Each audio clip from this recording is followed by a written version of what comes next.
I went looking for trouble. Boy, did I find it. Victor had this crazy idea, and I'm all about it. We got 2 donor cars completely stripped down. This project is a blank slate. Victor called me over to his office. I was shocked when I walked in.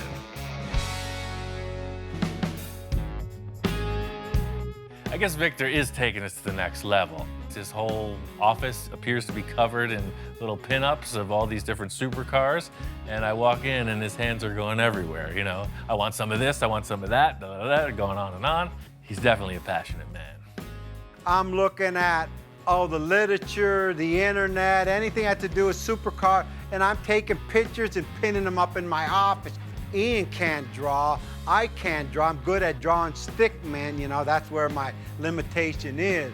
But my nephew Vinny, he's a graphic designer, and he could take our thoughts and put it on the paper so we have somewhere to start. So I want it to kind of look like this, this, this, and this.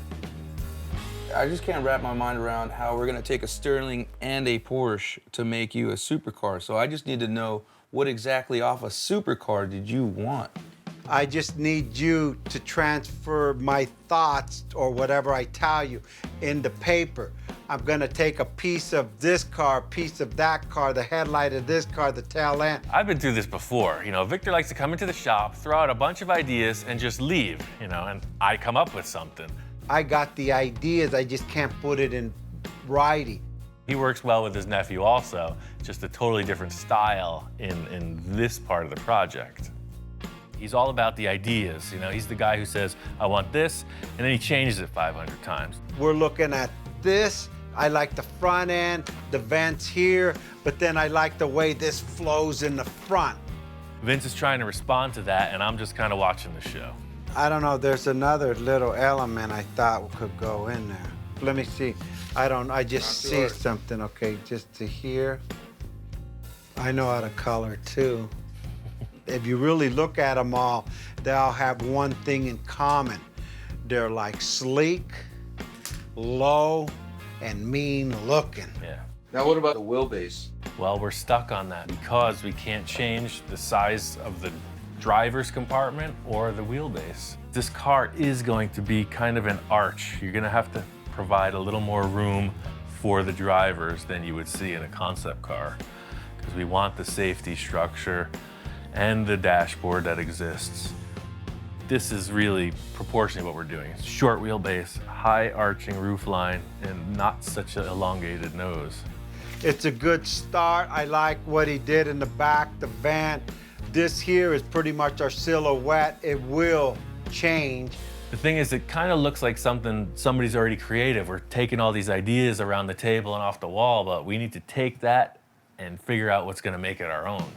As it turns out, this whole thing with the artist rendering and whatnot has really just been a great conversation point. You know, it's helped us just hash out a bunch of ideas, find out a better course of action. Probably what we're gonna end up doing is the same thing we've always done, do it real time on the car, but this has really been a good board meeting, so now we have a better direction. Is this enough rendering to get you started on the build? Oh yeah, I think that's a great start. The whole thing is, I think it's gonna take a major turn in design once we get started in the garage. The sketch is not the car we're gonna build, but it has the silhouette, you could say, of a start of a car. So Ian says, hey, let's just design it as we go. And he's right. We're gonna do what we do. We're gonna design this car as we go. We've already cut apart 2 cars just to get to this discussion. I think enough chit chat about this whole project. It's time to get busy.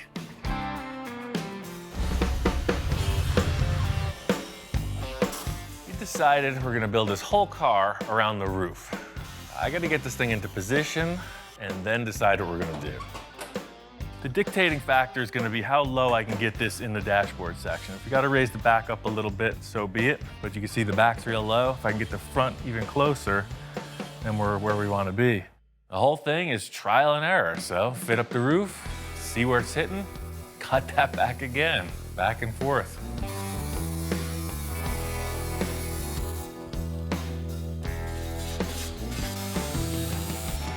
run out of Porsche to cut. We've got to go forward. That's it. Just gonna roll that edge down. That way it stays real strong in there. If Dr. Porsche could see me now, I'd be his #1 son. Better every time, baby. The thing that I'm really struggling with is I love the height of the back right here. This proportion to me is dynamite. But the whole roof itself is kind of tilting up because of the dashboard issue. The easy remedy would be to raise the back, make it symmetrical with the rocker panels, parallel. I just don't think that's gonna be the right look. I'll raise up the back a little bit.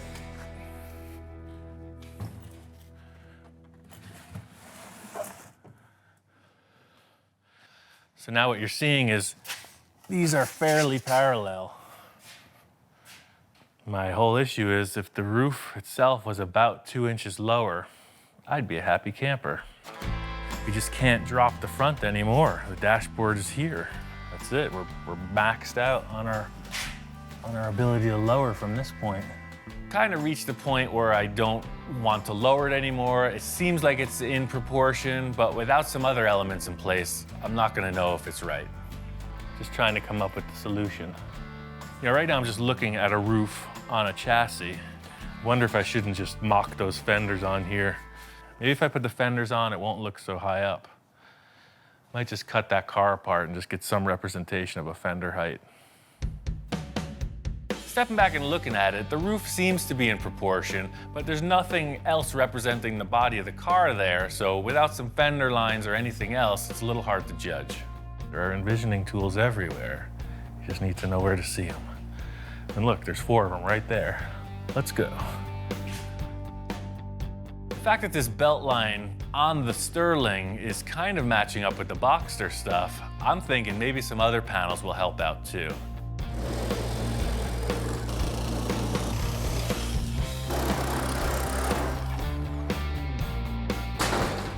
So with this envisioning tool, you'll see all that framework was messing up the vibe. Aha. Supercar, baby. That's what this was missing. Now all of a sudden the roof is way down. This is by no means what we're building. It's just another representation for discussion. This is the same effort that we did the other day with Vince in the illustration room. This is my kind of discussion on styling and what's possible because we have all the real world parameters in front of us. So there's a lot going on here and I'm really digging it. I think my favorite part is the rear portion, most specifically the height in here. I know we're gonna have a big hollow in there and really at this point, the whole rear end is just pure potential. Got your hips coming in, trough to see the engine, whatever back window there's gonna be. But looking at it here, you see the roof? You know, it's got kind of that pyramid shape where it's coming up into the roof height. Doesn't look too flat, doesn't look too tall.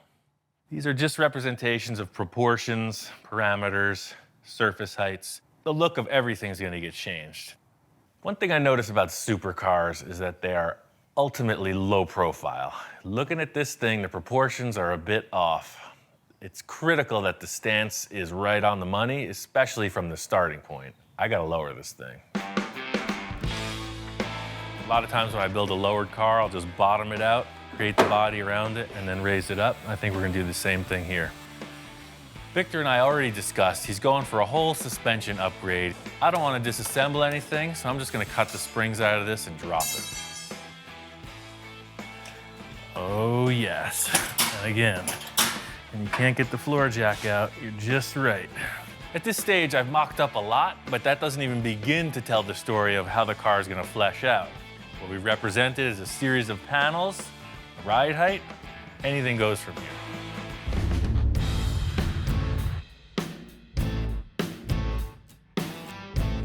Hey Ian, how you doing, man? Hey man, we got a sports car, check it out. Wow, my top, man, you got it down. I got it to fit. Check out how it works with the dashboard, man. Like wow, it belongs there. I mean, factory fit. See, if you look inside, all your points for your hinges, they all go right inside that vent. Oh man, So you're so set. the mechanism will work the same. We'll just upgrade it You so don't it even doesn't have shake. to engineer it. Yeah, exactly. The look of everything is going to get changed. It's not going to be this car. These are just good examples of what we can work with. How did you get this thing so low? That's what my question is. Sort of like the windshield on the Porsche. I had to get a little caveman on it, and I just cut your springs out. I told Ian, hey, I'm gonna change the suspension. You know me, everything I got, low profile. I didn't expect this guy to come in and just cut everything off. But just like with the other lowered cars we did, we'll build it down low, get those tire and fender lines connecting, and then when it raises up, they'll look right. This always happens. He just starts tearing stuff apart, man. I mean, this guy's out of control sometimes. But it looks darn good. Just staring at this thing as a chassis, and a roof looked weird. Now we have some bulk surrounding it, and we can build whatever shapes we like. We'll just use these as tools, templates to work off of. Well, I got a surprise for you. Yeah, probably another car, right? No more car, 2 car per build. That's my limit. Hang on, I'll be right back. Check this out. Holy moly. I took them from my kid's project. Oh, right, he's all about the big diameter rims. Yeah, they're on my kid's car in the other shop, so don't scratch them. He don't know I took them off. He just got these things. Yeah, he's always going to the Dub show. They're 24-inch rims. Yeah, 24 by 12. And look at the freaking low-profile tires, man. That's wild. I mean, this is what a sports car would have. Super flat track with wide, big diameter rims. This is what keeps our arrangement spicy. Victor comes in with the crazy stuff. We try it out. If it works, it sticks. If not, we get rid of it. Let me go grab the front one so you could check that out too. Yeah, man. I'll be right Put back. these things on. I guess they're a little bit smaller. They're only 22s. Only 22s, perfect. But hopefully these will fit on or this is gonna be close. Oh, I see. Yeah, but you'll have that rake, just like, hot rod stuff. Big and little. Big in the back, smaller in the front. What the heck? Let's put them on and see how it looks.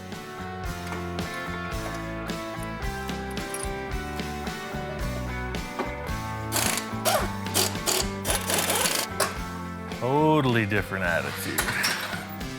Well, you used up all your clearance, man. Can't get no more than that. That's the thing about the taller tires, man. It's just way more aggressive. Totally cool. It's almost like putting a suit on a car. It just brings out the spark. It's a little bit too blingy maybe for this car, but it gives it the stance. Look at it's wide. Wow. Just make it look more aggressive, big and little tires. Just give it that nose down stance. Clearance is perfect. We take this radius all the way to this point to the ground. Remember, we're gonna be on the ground. Yeah, I get you. Now with some type of air suspension. Good call on the big diameter rims, man. I wasn't know what to expect when you walked in the door, but they work. In the end, who knows? Probably change the wheels out. The tire size and diameter looks great. The rim is simply a style choice. Those stock Porsche set is not gonna happen. That's the difference between soccer mom and superhero right there. You're all about it. Victor and I are committing to the size and diameter of the wheels and tires. I'm not 100% sure about the styling. One thing I know is they're expensive. I'm gonna cover them up and work around it. Victor loved the placement of the roof, how it came down to the dashboard, so this flange goes with it. It's what the weather strip attaches to. It's probably gonna stay in the car, even though we're gonna modify it through the door jamb area. We're trying to build this car around the roof, so it's all about connecting it to the Porsche so we can work around it. My goal is to just get this thing fastened in place, functioning manually. Ed Ross said it, big mess, big success, so it's gotta get really bad before it gets any better.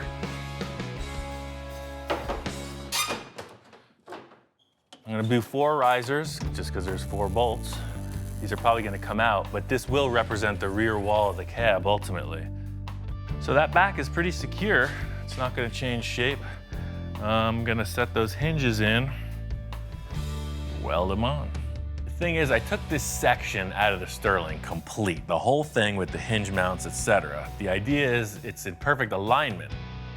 We might change the hinges in the end, But ultimately, this roof shape will be the core. It'll be under whatever we create.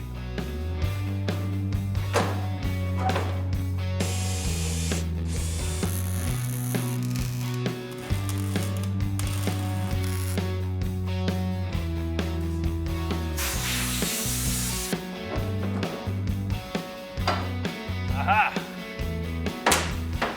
It works. All right. To the bat cave. Perfect. For me, this is where it's at. Now we have a bunch of stuff on a car. It's time to get busy. Fits like a glove.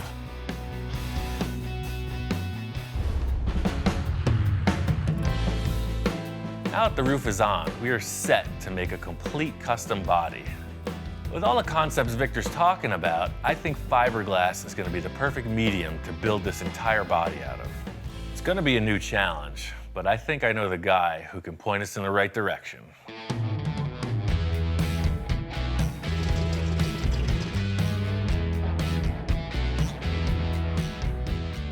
My friend Gene Winfield holds an annual car show. I figured that would be a perfect time to come out, see the man, and maybe talk a little. Victor met me out here, and we're gonna do some investigating. This one's under construction, man, a bubble top.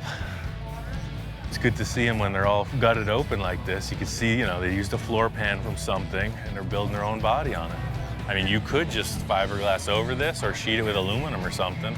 I'm not sure what their plan is, but whoever built this body knows what they're doing. This might be Gene's car. You can see by the way this is put together, it's totally pro work.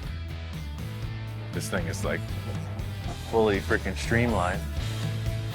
That's the whole thing with the versatility of the fiberglass is like, you know, you sculpt something, hard coat it, and you got a car. I mean, we could build this. Crazy. Cool. It's all fiberglass, and it does drive. It's over some other chassis, but I mean, just, you know, look at all these wild shapes. Gene's done a lot of movie cars over the years, from the Back to the Future series to Blade Runner, and they've all been made out of fiberglass. Pretty awesome. That's the whole thing with the fiberglass. It's just super versatile, you know? You're able to sculpt all these compound curves, whereas the metal, it just takes so much longer. Yeah. I know working with Victor, building this custom body, there's gonna be a lot of back and forth. Fiberglass will allow us to work quickly and allow us to make changes as we go. I just gotta get Victor on board. You know, Winfield was making a lot of those fiberglass Mercs and whatnot, and I was always taking a spy at the molds and everything that he was doing for the, you know, the construction of that. And he's got all the stuff here in the back. I knew he had a big pile of this stuff over here still. This is like the fiberglass graveyard, man. It's like a complete Mercury manufacturing station. It's all out of fiberglass, huh? You just sculpt it out and it becomes your model. You love the Mercs, but these guys don't rust. And those are the molds for them, see? Oh, yeah. The roof, Look at all the hood, the trunk. Not only did Gene have all of these Merc lead sled fiberglass bodies, there was also a sports car there. It looked like it was molded off of a Ferrari. Check it out. An F40. Right there, huh? Wow. Now That's a mean machine right there. Right there. Walking around, I think Victor's starting to see the potential in all this stuff. He's knocking car bodies out one after the other. We got to follow the same course. I'm not really a fiberglass fan, but I see how much more we could do with it. Yeah, there's a lot of potential. And it's something we haven't really explored either. So I just love the idea that, you know, it's kind of a new process, you know, instead of just trying the same old tricks, let's go for something different. And when you could go from some space age vehicle to a F40 to a Mercury, I mean, that's pretty amazing, all in fiberglass. See, there's one of the fiberglass Mercs hanging on his sign right there. Is there Eon resale around here anywhere? Hey, man. Hey, there he is. Come on around. Oh, okay. Howdy, good to see you again. Great to see you. Good show, as usual, man. Everybody's here. Yeah, I was showing off the stuff to Victor in the back because we're gonna make a sculpted fiberglass body, something more sports car-y, you know, along those lines. Yeah. Really low. How you gonna make the plug? Well, that's what we're trying to figure out. We don't know what we're doing, and I said, this guy already knows. Gene knew exactly what I was after and started giving me the inside tips. He's filling me in on 60+ years of fabrication experience, and I'm just trying to take it all in. And then we bond over it. It's a lot of work. I gotta Yeah, figure a lot that of out. work. I have a little background in model and mold making, and Gene's giving me the whole spiel, A to Z, and it's really helping me out. It's the only way you can do it. Okay. It takes hours and hours, but I had a that's it. feeling it's a lot of work, Yes. but we're gonna give it a Yeah. shot. You never Okay. know. Thank All you. right. You're welcome. Once again, with the wisdom. So I just talked with Gene. He laid out the whole process, A through Z. And this fiberglass thing, I know it's gonna give us that super rigid, lightweight, supercar, sports car feel. And something you'll be able to mold and enhance, and if we don't like it, we could adjust it. After seeing the pile of stuff he's got and him explaining it, I think we could nail this. He told me, just like with the Cool. bubble top, we could do it.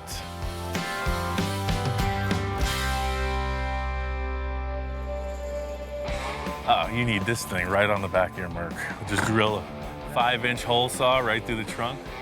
That would take us to the next level. Oh, this is next level, yes. It's exactly what we need. Hello. You don't know me, but I know you. Cool. You're Huh? on TV right now. Say Oh, hi to really? the fans. I watch your show all the time. Cool, Good man. show. Thanks. Glad you do like some it. good metal stuff. Thanks, man. You saw the cars from the show, right? They're over here. We got the Merc and then the Packard right you there. did that Merc here? Well, the black Merc and then the purple Packard. Yeah. Best What? lesson I learned from you is to get the big pizzas because it makes bigger Thanks. templates. The bigger, right? Exactly. That's perfect. See, that guy's an old schooler.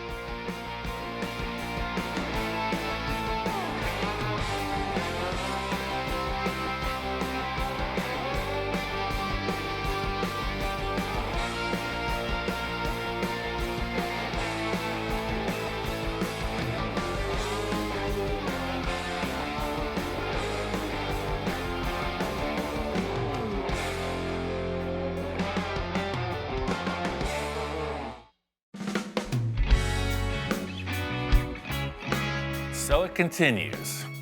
We're still in the early stages of this project, but we've committed to making a fiberglass mold of the body once it's finished. But in the meantime, we can build the car out of anything. We're creating things as we go, changing things on the fly. It's definitely unusual, but I have a few ideas on how to pull it off.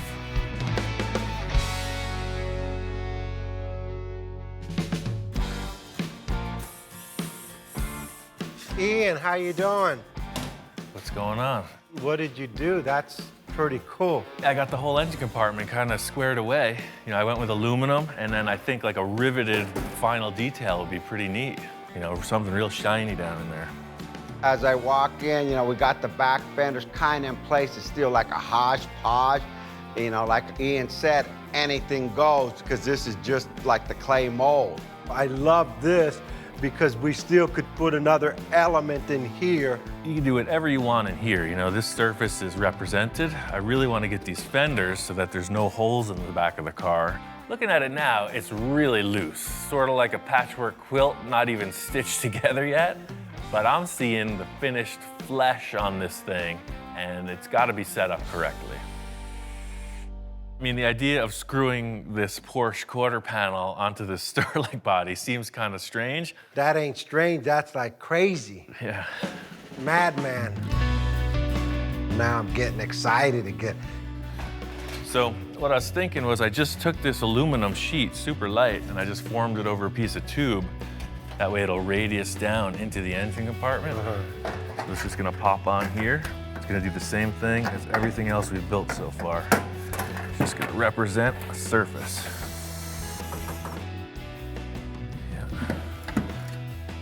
Slight body modification here. I'm gonna have to put something in there to hold that up. Bundled sweatshirt technique, sponsored by Carhartt. Thank you very much. See? Now you're solid. We got fiberglass, we got aluminum, we got a piece of my shoe, now we got a sweatshirt. Come on now. Nobody breathe. See that? There goes my Sterling.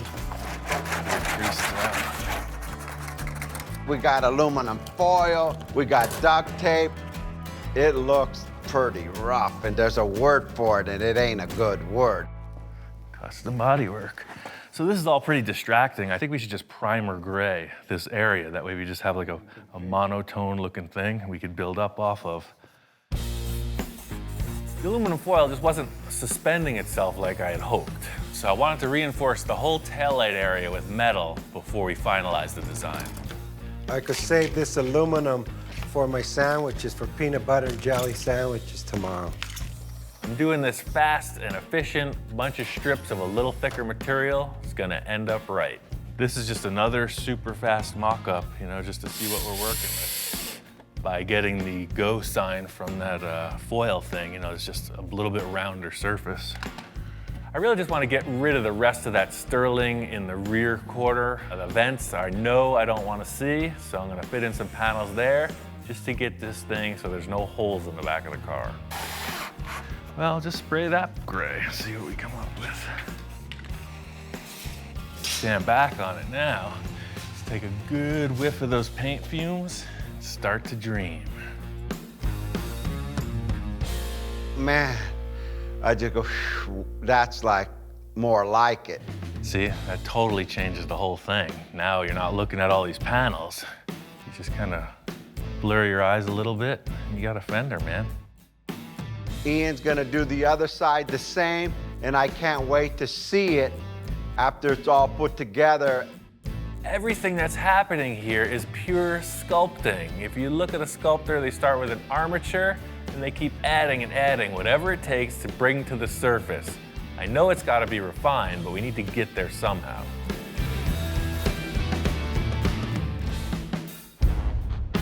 Got this passenger side pretty much matched to what Victor and I agreed on over there. Where I'm at now is I need to get this surface workable. What are you crying about? It's like the freaking pitcher walking up to the catcher in a baseball game. It's like a whole thing going on here. He says it's time to put the fiberglass on. Can't make any calls until we see that surface represented. This primer coat was purely visual, just to get all the different colors out of the way. I gotta sand through, get the majority of these screw heads off, and then I'm just gonna lay a couple sheets of fiberglass over this work we did, just to give it a little more strength.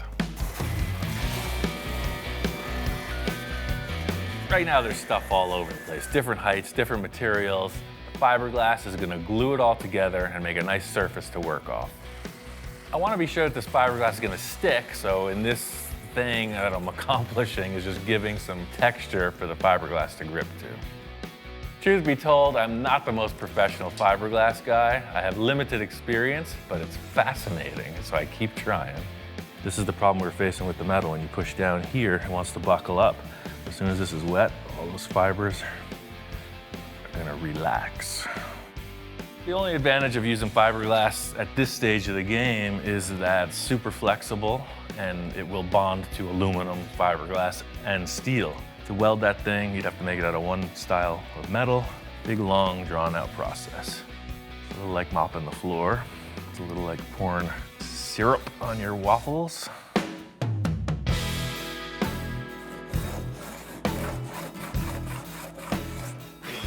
I laid up that fiberglass, it's set just fine. I put a quick skim of body filler on and cut it back just to see what our heights were. And I could see already, this taillight mock-up we did is gonna be way low. What I have here is this is the hip of the fender coming down, and the Porsche naturally dips way down into the taillight. I'm gonna just fiberglass right over these, and we're gonna have to cut new taillight holes. I feel good about this, you know? It's not just anybody. You can throw a bunch of sheet metal screws and saran wrap and build a supercar, but watch me go. Everything looks so rough. I just want to get it looking more like a fender when Victor gets here. So this is less auto body tech and more fun body filler tech. Purely like icing on a cake. Fiberglass is hairy and scary. See, this stuff's a little bit smoother. As loose as it seems, I think it's starting to flesh out, and everybody's gonna understand why I went this way. The idea here is to just get these two fenders pretty close, get a good representation. You can see the rear of the car is fleshing out. It looks pretty freaking massive. Super wide, super low. I can't wait to show Victor.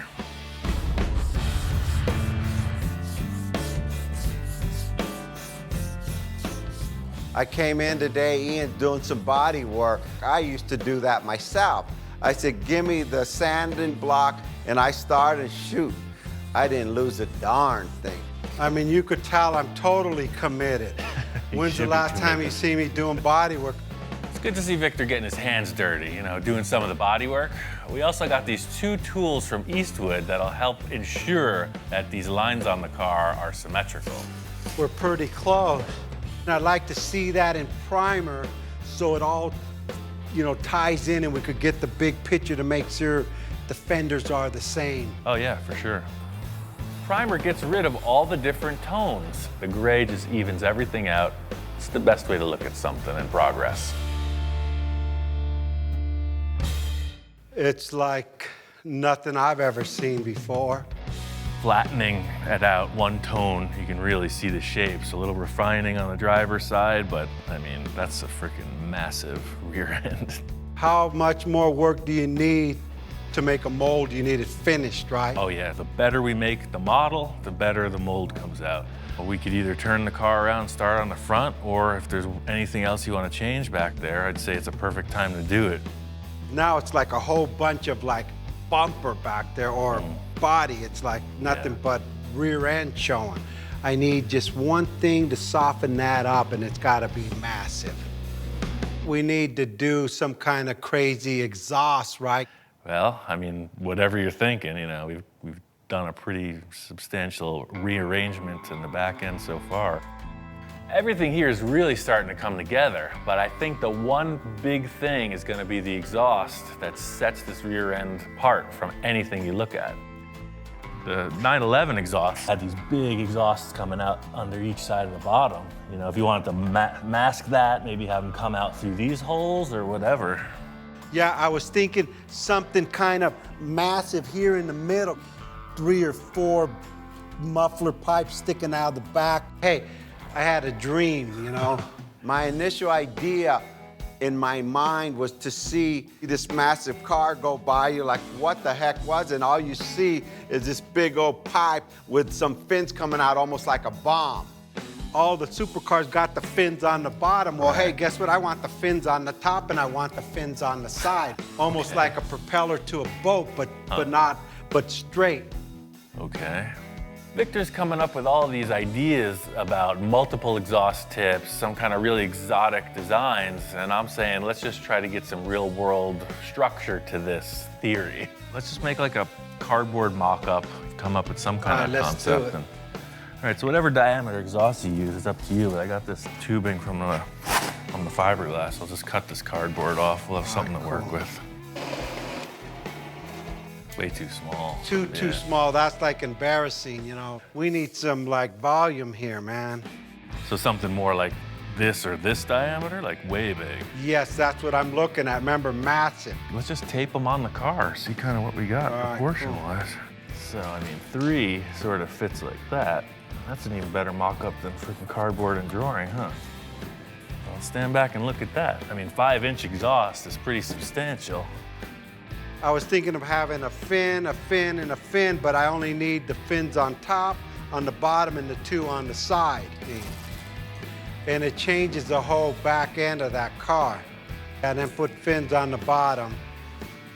Yeah, exactly, a fin, okay.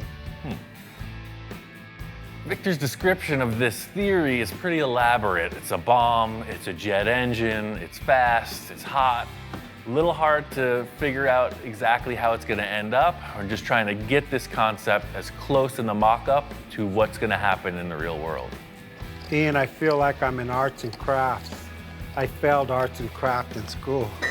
So this is the same size diameter as the tape, so that's a pretty substantial exhaust pipe. And you know what, as I'm looking at it, maybe 2 would do it. Check it out, stand back, see what you think. I kind of like 3. Shop inspector's checking it out as well. I think he's gonna have the final word. Dude, what do you think? Cool? All right, I guess he said that's cool. He wants 3's 3. the number. 3's the number. I think it's gonna stick. As I left that, it was pretty loose mock-up. a lot of things could be changed or interpreted, but that's his problem. The thing is, when Victor's describing all this and coming up with a cardboard concept, I'm really starting to see my own vision of it, and that's the challenge in this whole thing. I gotta build it.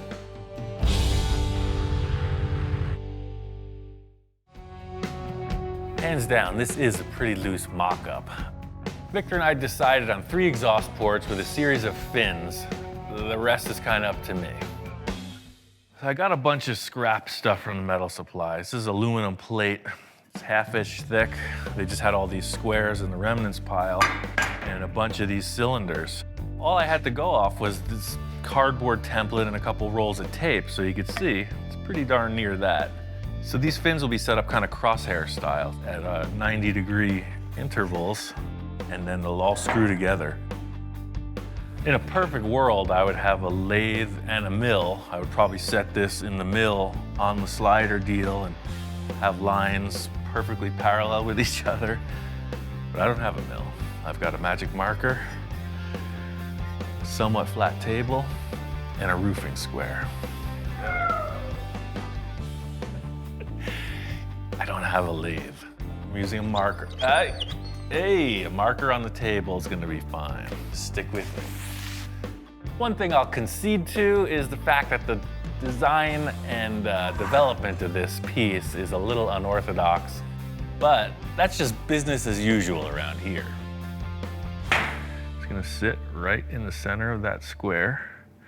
Your fins are all already dictated as far as how they go, 90 degrees apart from each other. I can come in with the plate right up to that line and set it parallel with this here and scribe straight up. Got this really rudimentary jig on the table. What it's going to afford me is the ability to mark each fin location symmetrically. And then they'll all screw together. So I know we're going to get these parts polished in the end. So the idea of it being modular, they'll be able to easily polish it and then we can reassemble it. The whole thing here is the billet aluminum fad. When it looks high-tech, machine finish, looks expensive, it looks classy. I'm gonna do it without the expense or the class. Now, these are all together. They go back onto their jiggy jig, and we set up the design for these fins. Victor's fins looked a lot like this square. They were triangular. Instead of having this pointy triangle shape, I think it should go straight back, more jet-like. Sort of like that. This is inside the car. Probably the majority of this is in the car. So really, all you're seeing is like that. This is a pretty big plate to cut. Could use any type of high-tech machinery in the world. But I think I'm just gonna use the common jigsaw.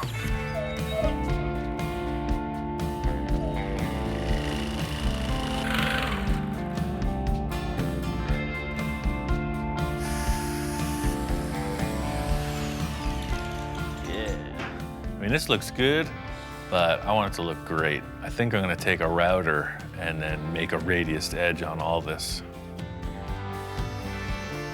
The dog's head is spinning. I don't think he's convinced for one iota that this is gonna work. Hey, not too bad for a couple carpentry tools, huh? What do you think? That edge looks so cool, I'm gonna do the same to these tubes.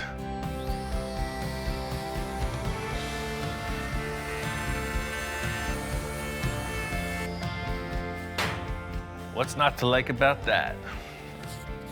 I was thinking that having these stacked together, it could be added to by just putting the spacer through here. And in effect, what that does is make it look like this fin travels right through, and it makes it look a little bit lighter. This thing is really starting to come together. I think the shop inspector is even starting to get convinced. Again, this is all still just roughed out. If you have to cut it or modify it, so we will.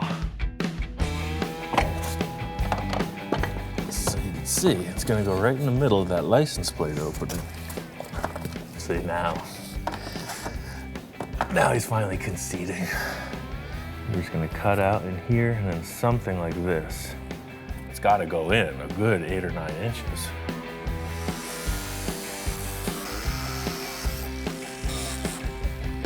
Aha! So the whole concept is these being the stock exhausts, we're gonna want something a little rowdier sounding, but we'll be able to work within the parameters of the stock exhaust setup, aiming right through here.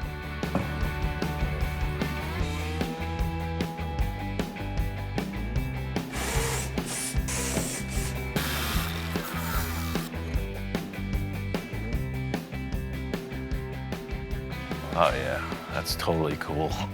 That's exactly what I was hoping to achieve. There may even be more fins coming out the width of the car below, but that's rocket ship.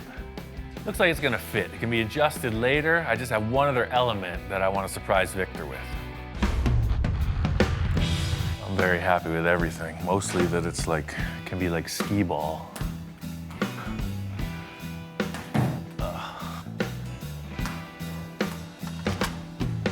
Ian, how's it going? Hey man, got that exhaust mocked up. That's rad, man. After I open the door, I look straight to the car. I know I say, wow, this was wow.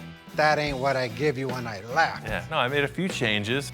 Victor walks in and I could tell right away he's digging it. It's a far cry from a cardboard tube. And it's centered with the car, and it gives it just enough bulk to give it like, look, I got the power behind me. He's thinking, hey, is that okay with you? What's he looking on the table for? What's there? Oh, the last thing we were doing when you walked in was these three. I forgot about them. Dude. So he just reminded me. Hey. So you know that intake you had over there in the other shop? I took 3 of the horns, the intake horns, and I made them fit the tubes here. These work as an additional element, like crosshairs. So they just go in like a key, right? You index it, you turn it, and they clip right in. What a difference. Dude, thanks. Dude, thanks. I almost forgot about that. That exhaust system is wicked. I mean, look at that. What we've achieved so far is pretty solid. The rear end's looking good. We haven't even considered the front of the car. So we're really just still in the clay model stage of this thing. You know, anything can happen with the taillights. The exhaust will go in on the final body. I think we should spin this car around and get on to the front. Again, we just finished. Right. I'm tired. Yeah, I know. You know, right away, Ian, hey, I'm slowing the build down. We're talking too much. He wants to get on the front, and I'm going, wow, well, let me absorb the back, Ian. Challenge is really making this thing match front, back, side to side. I think that if we get these 2 front fenders and some kind of a grille bumper represented, that'll give us the answers to the side pods and the roof line. Yeah, because that roof line's got to change, like, dramatically. Hey, you picked the Sterling, man, not me. So the same thing goes for the nose of this. You saw the process in the back. Anything you find, file cabinets, space helmets, you name it. Anything you want to put on the front, we just fiberglass over it, and that becomes the model. I thought I was lost in the back. I'm really lost in the front. I've got some ideas. I know Victor's head is spinning. What we achieved in the rear, I can't wait to transfer that energy into the nose of the car.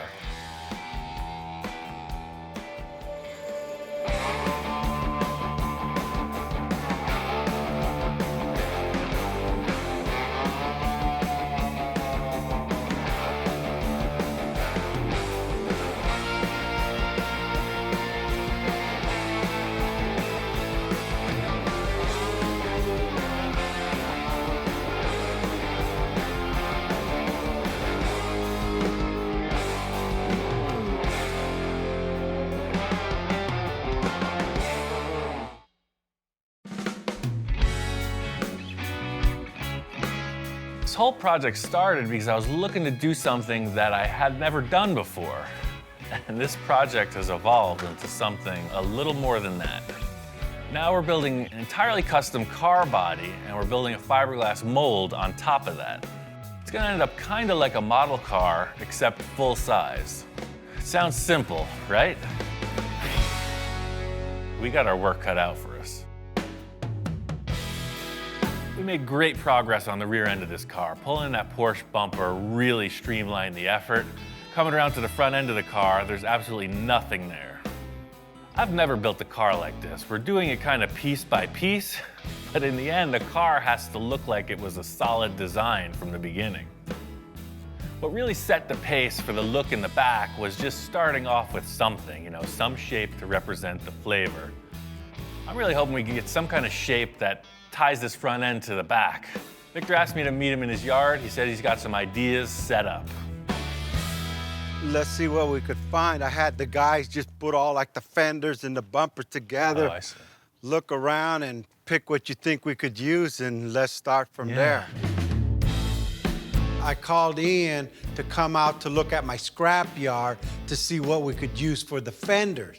Before I go out buying something, I figured, hey, I know I got something laying around. Walking around Victor's yard, I know what to expect. It's not exactly a scrapyard full of exotics. Check it out, you recognize these? So we're walking through, and the first thing he points to is instantly recognizable. It's a Volkswagen fender. The VW, you know, I don't know. It's got a weird vibe on this product. I don't know what this is, but we don't put it like this. You kick it up and bulge it upward. You know, it looks kind of small. Yeah, and all these freaking 40s fenders. They're Zephyrs. They got the shape, but they're just way too big. A modern thing like this would definitely work better. I told Victor we could use any body panels we want, but they actually have to be the right contour, the right panels, so we can achieve the design we're looking for. I got some other stuff in the corner there. Let's see what we got there. I've acquired 25 years worth of stuff. My wife calls it junk. I call it treasures. Oh yeah, I recognize the remnants of this car, but see, this is kind of the thing I was thinking. See, this is a way more modern looking fender lip opening. But that's too square. I'm just looking for that round fender point. I just need the point. This could be closer to it, but even this doesn't have enough roundness to it. You know, I know these parts are pretty rough. I mean, like really rough. But hey, with Ian, you never know what he comes up with. Yeah, check these ones out. This, I think, would be more like it. I don't know what this is from. It's probably a newer, I don't know what these are off. It looks like they got caught on fire. Yeah. What the heck, both of them? Yeah, got a little fried there. It's got these two burned up fenders. Even though they're not really pretty, they do have a more modern look. The Zephyr and the VW were very exaggerated, and these are a little more streamlined. It wouldn't sit like this. There again, we kick it up. You know, you open this up so it goes around the tire, and we got this little arch here so we could go down with the hood. That may be something you could work with. What do you think? Victor's got a lot of wild ideas. You know, he's totally shucking and jiving. He's giving me the sales pitch of the century, saying we can pull this off with the parts that he's got. We just got to get them in the shop, see what happens. Just like everybody says, hey, if you build it, I will come. If I give you the points, Ian will make it work. Right. That's my philosophy. Here he goes. He's pulling me into another three-ring circus. Well, what's up with this bumper here? What the heck's this about? Building projects like this behind my back? It's something I picked up at Pomona. I mean, the price was right, I didn't need it, and I bought it. Looking at this bumper Victor has, it's definitely from a tuner car. It's not really the flavor we're going for, but it just might be a starting point. I don't know if this will just fit right on the car, but it's like the rear bumper. It's a perfect starting point. You know, we'll change the styling somehow, but it's already a fiberglass bumper. All right, let's try that out. I'll grab Yeah, the you got two two fenders. fenders in this. I mean, see what it does. Pretty loose looking pile of parts we got here. There is some potential, we just got to get it in the shop and see.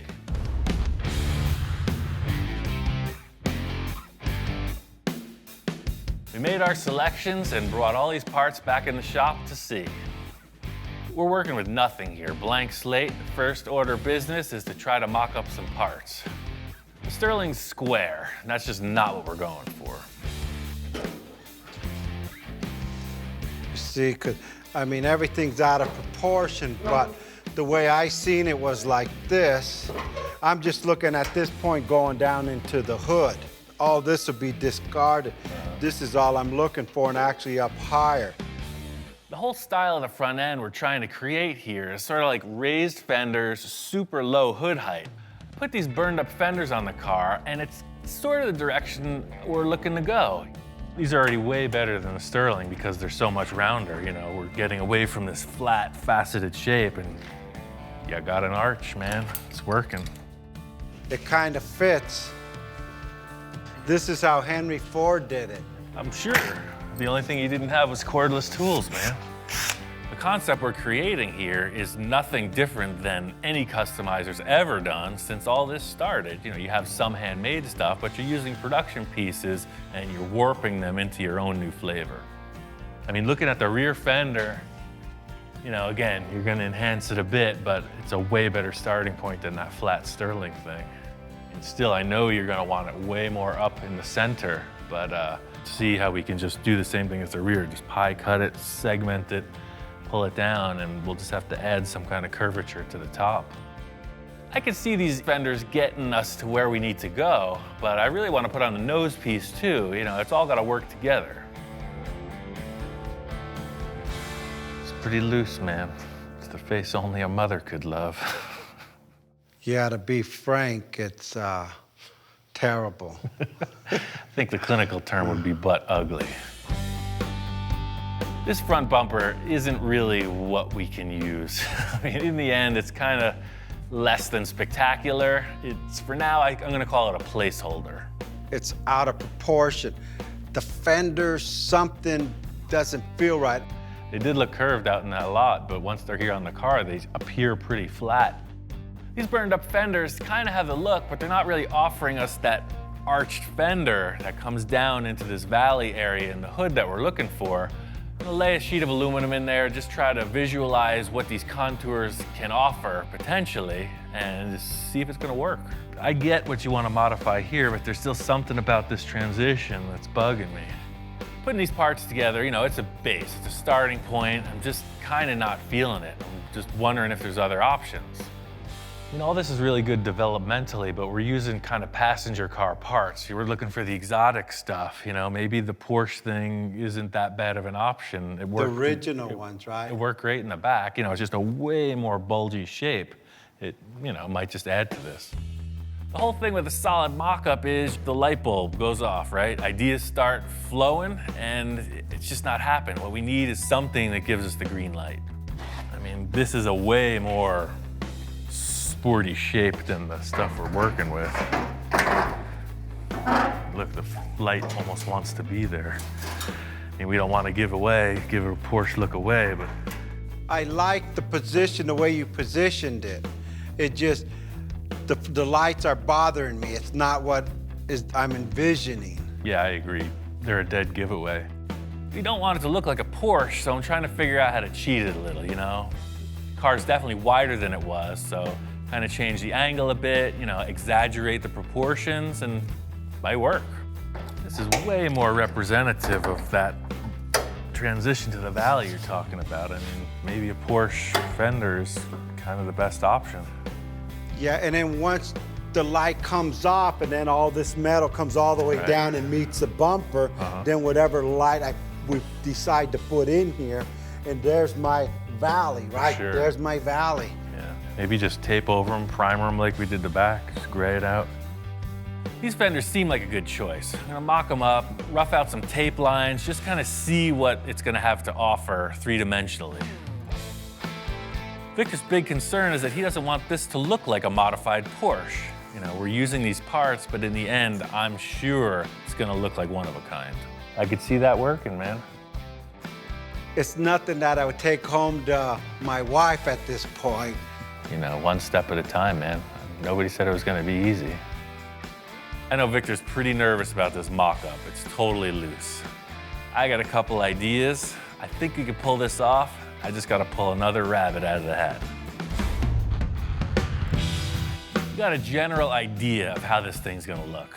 First thing I need to do is trim off a bunch of the material from the front of the roof. This is just like the trimming back of a freaking shrubbery. You get rid of the stuff you don't want. This whole roof shape is gonna change. But again, the parts that are critical that Victor wanted are still intact. Victor's always about the inspiration, so he's brought in a number of inspirational reference points. I got a couple of other ideas for him. Shop inspector's never seen anything like this. You know, we go for rides in cars all the time, and now he's like a giant monster looking at this vehicle. If there's one thing I know, this dog loves treats.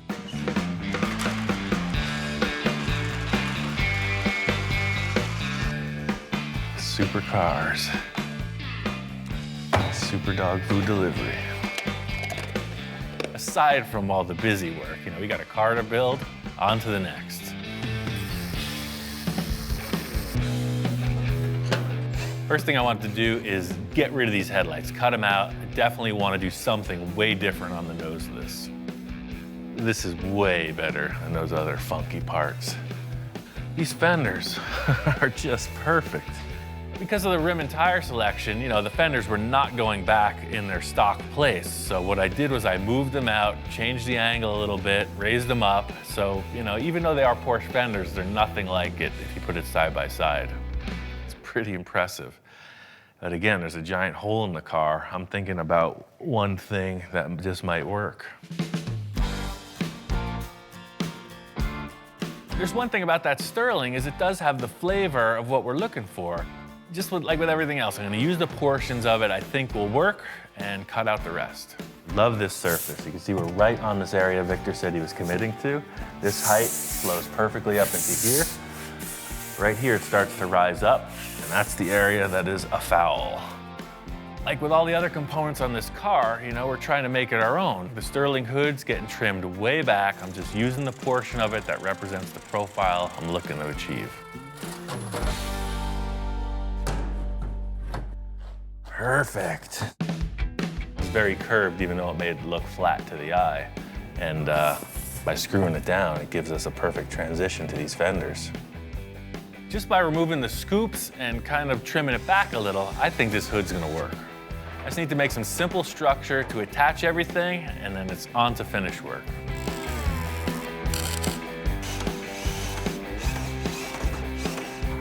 Using these aluminum sheets, it's the same process as in the rear, just trying to create a contour, something to build off, and the look that I want.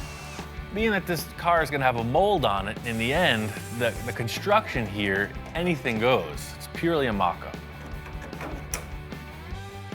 Now we're getting somewhere. This is all about the concept. I'm gonna tape some of it up, spray paint it, sit back, check it out. Getting these fenders mocked up, I really see the potential of this valley and hip fender aspect Victor was trying to get his point across about. I see a issue with that bumper. Maybe that one's not the right call for the car. We're gonna have to figure that part out. I'm positive this bumper is not the right look, but what it's offering is a structure to build off of.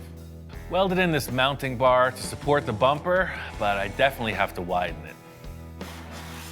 One thing I've learned from chopping up a lot of cars is to retain the look of the thing, you section it, it's gonna cut both ends off and widen them out independently.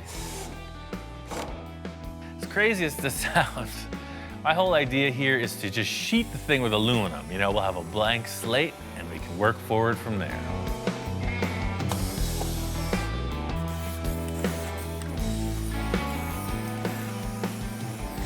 If you hold your hands just right and squint hard enough, it's really starting to look like something. And that looks pretty cool. I like the way this is shaping up. We're gonna match the other side and we're gonna get a lot closer. This car is definitely looking a lot different than the last time Victor saw it, and I am curious of what his thoughts are. Before Victor gets in, I really wanted to nail this concept, so I went ahead and did some finish work. I laminated the aluminum and the fenders with fiberglass and then went over that with body filler and, starting to present a finished surface. I took a bit of a leap of faith on all the work on the hood. I hope Victor likes it. Ian, what's going on? Hey man, just fleshing this thing out. Wow, what a difference. Last time I seen the car, I mean, I was having nightmares because the car wasn't quite coming out the way I see it. I love the lines, and there we go again. We got the fenders going down, I got my valley, then it looks like it ties in with what's going on in the back. Yeah, you know, that skirt was just a generic layup for me to get some symmetry in the thing. That other tuner car bumper is a little strange, so whatever you want to do, man, it's ready. Victor loves the idea of the blank slate. You know, setting it up like this just gives you every opportunity to discuss more design.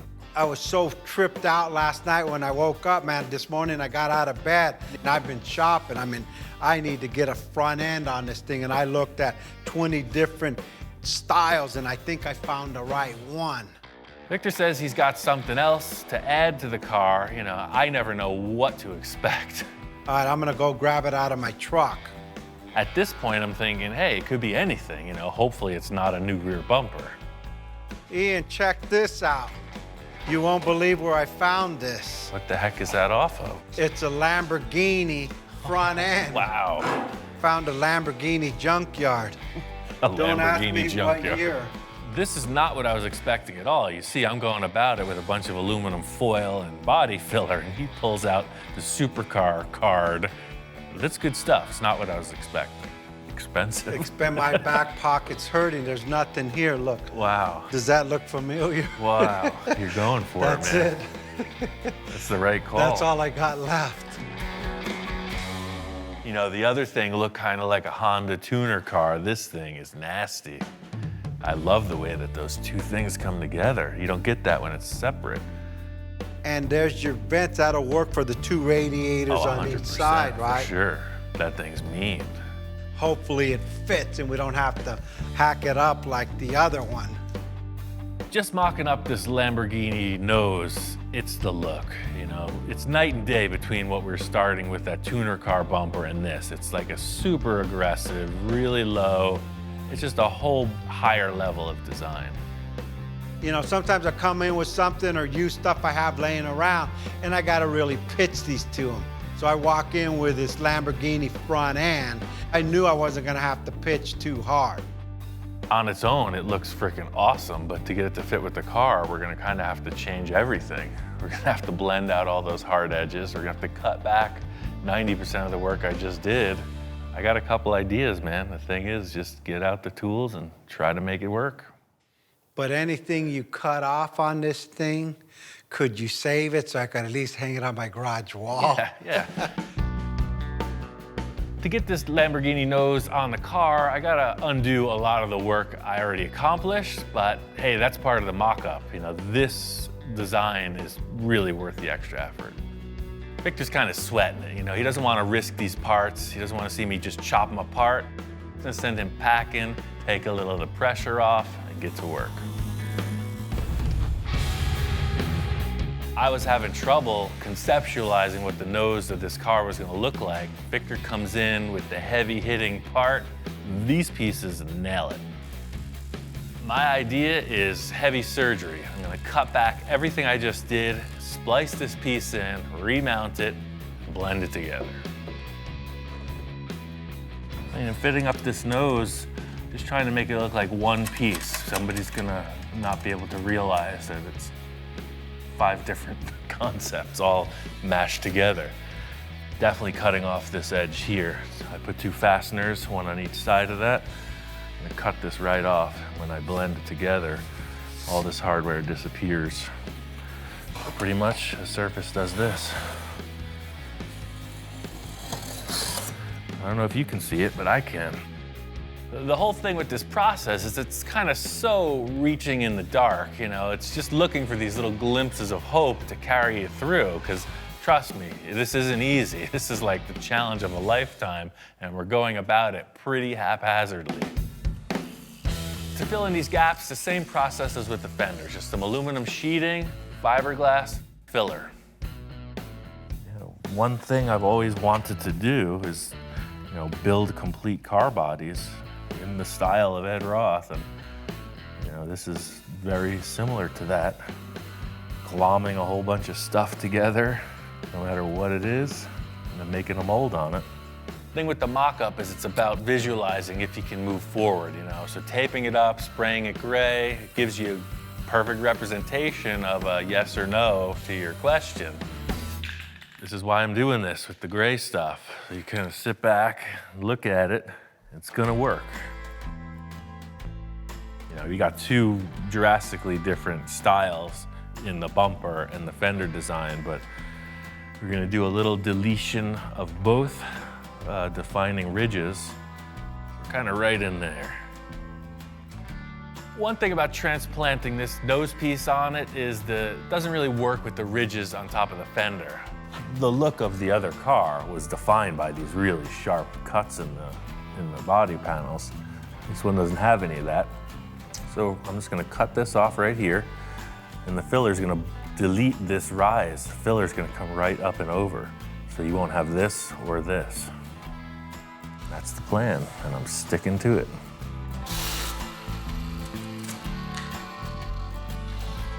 Victor gives me all these exotic car parts, and I get to destroy them. It's the best job I ever had. In trying to make this thing look a little less identifiable, on the side vents, you know, we softened the edges on that, trying to get away from that, round it off a little bit, and make it our own. I'm really happy with the progress we made on the front of the car. The nose looks awesome. It's really gonna define the styling for the rest of the car. The roof needs a ton of work, and there's no sides on the car. We got a huge challenge ahead.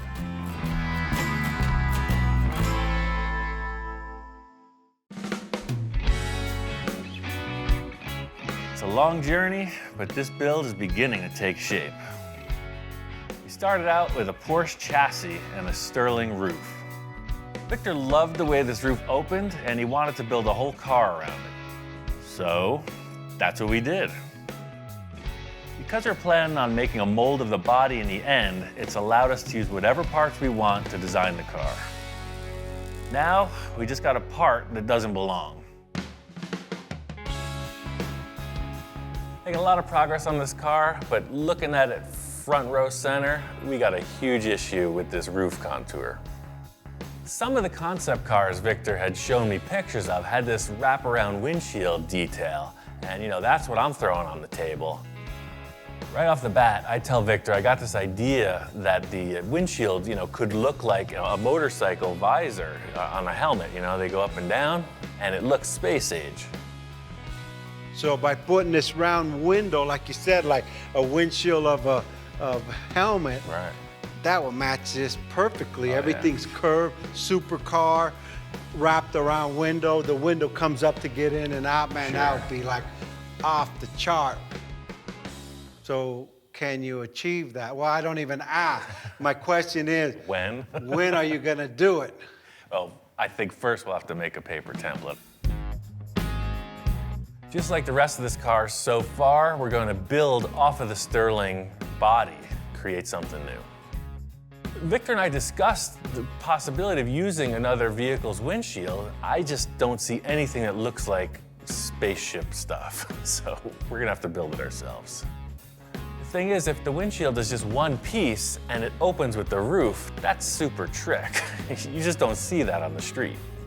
So that's the thing, this is the pitch of your windshield at this point, so you see it's not a very big No, visual. let's move it back 6 inches, move that line to there. Drive right to the Okay, seam. right there. Okay, now we got a lot more pitch. See, there we are. Now that's more. In the core, it's gonna come up. Just like the rest of the car, the Sterling is now just a template tool. So I'm laying up cardboard on it because I know it's even and symmetrical, and just seeing what kind of curve it'll offer. With this idea of this curved windshield, you know, a flat rooftop just isn't gonna look right. It's gonna look like somebody sawed the top of the car off, so it's gotta all contour together to complement the nose. Like you're saying, and you got your freaking rise. Yep, we got our little arc there. So I'm just gonna make an exact template of this window, and we'll flip it over to that side, so this curve that's coming up around the back will then turn around the exact opposite. I think Victor's main goal with this roof is to do something you just don't see. You know, he uses these words, these big words like iconic, timeless, supercar. His loose perception of reality is easily translated by my four hands. So you want to create like a little dome Yes, shape off the yes. roof, like up there, like That's that, right? it. That's what's missing. I love the idea of this mock-up with the cardboard for the one-piece wraparound windshield. It's exactly what I was thinking. Motorcycle helmet visor. I think it's a keeper. Finally, we get rid of the ugliest part of the car, man. Let's just bury that Sterling. We bury the rest of it. Just don't dig it up again. Dude, that was my inspiration. Well, we could- The Sterling started the whole project, Oh, yeah. so that hurts. And the Porsche Sterling, how do you think it feels? Oh, it's done. I think I sold Victor on this idea. There's nothing to it but to do it.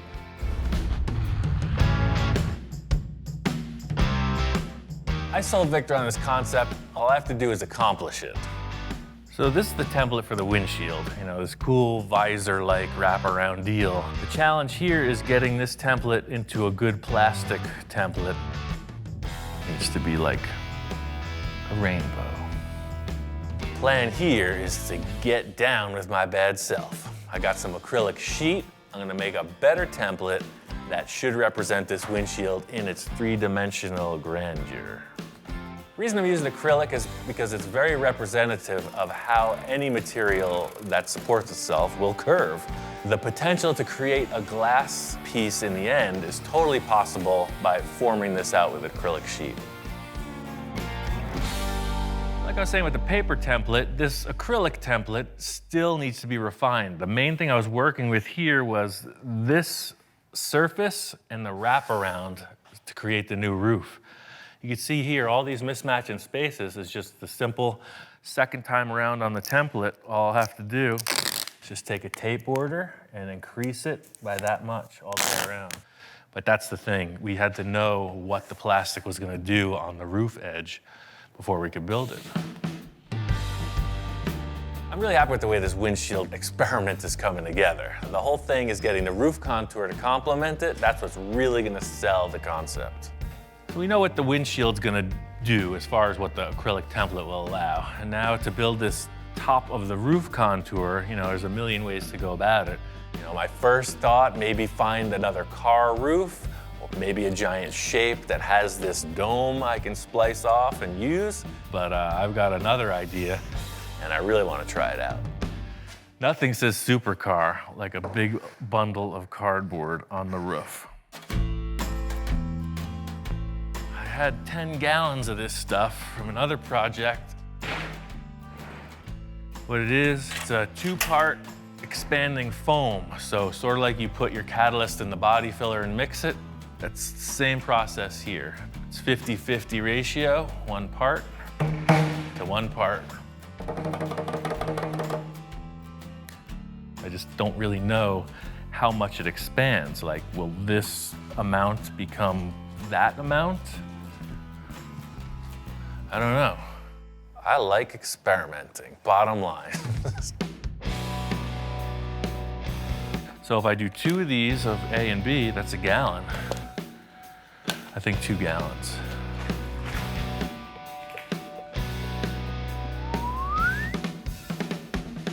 So that's 4 quarts of that. All right, 2 of those. And now you start mixing. The whole thing is if I pour it on the car like this, fully liquid, it's just gonna go through all the cracks. I don't know, I'm just mixing it up. We'll see what happens. I still got 4 gallons left. It just became twice the volume. Here it comes. Get ready. Whoa. Wow, I didn't realize it was gonna be that fast. Wow, that was fast. Oh, we're gonna need more, totally. It's not stressing the barrier. It's growing just perfect. Uh-oh. We're about to experience a breach. It's still growing. The whole thing is, this is a huge challenge. It's the challenge of a lifetime, you know? Just trying to keep it festive, keep it lively, you know, always thinking of nonsense to get you through the moment. For the little 3-inch rise, we needed, I think, maybe we've substantially overshot our goal. Shoot for the stars and you just reach the moon.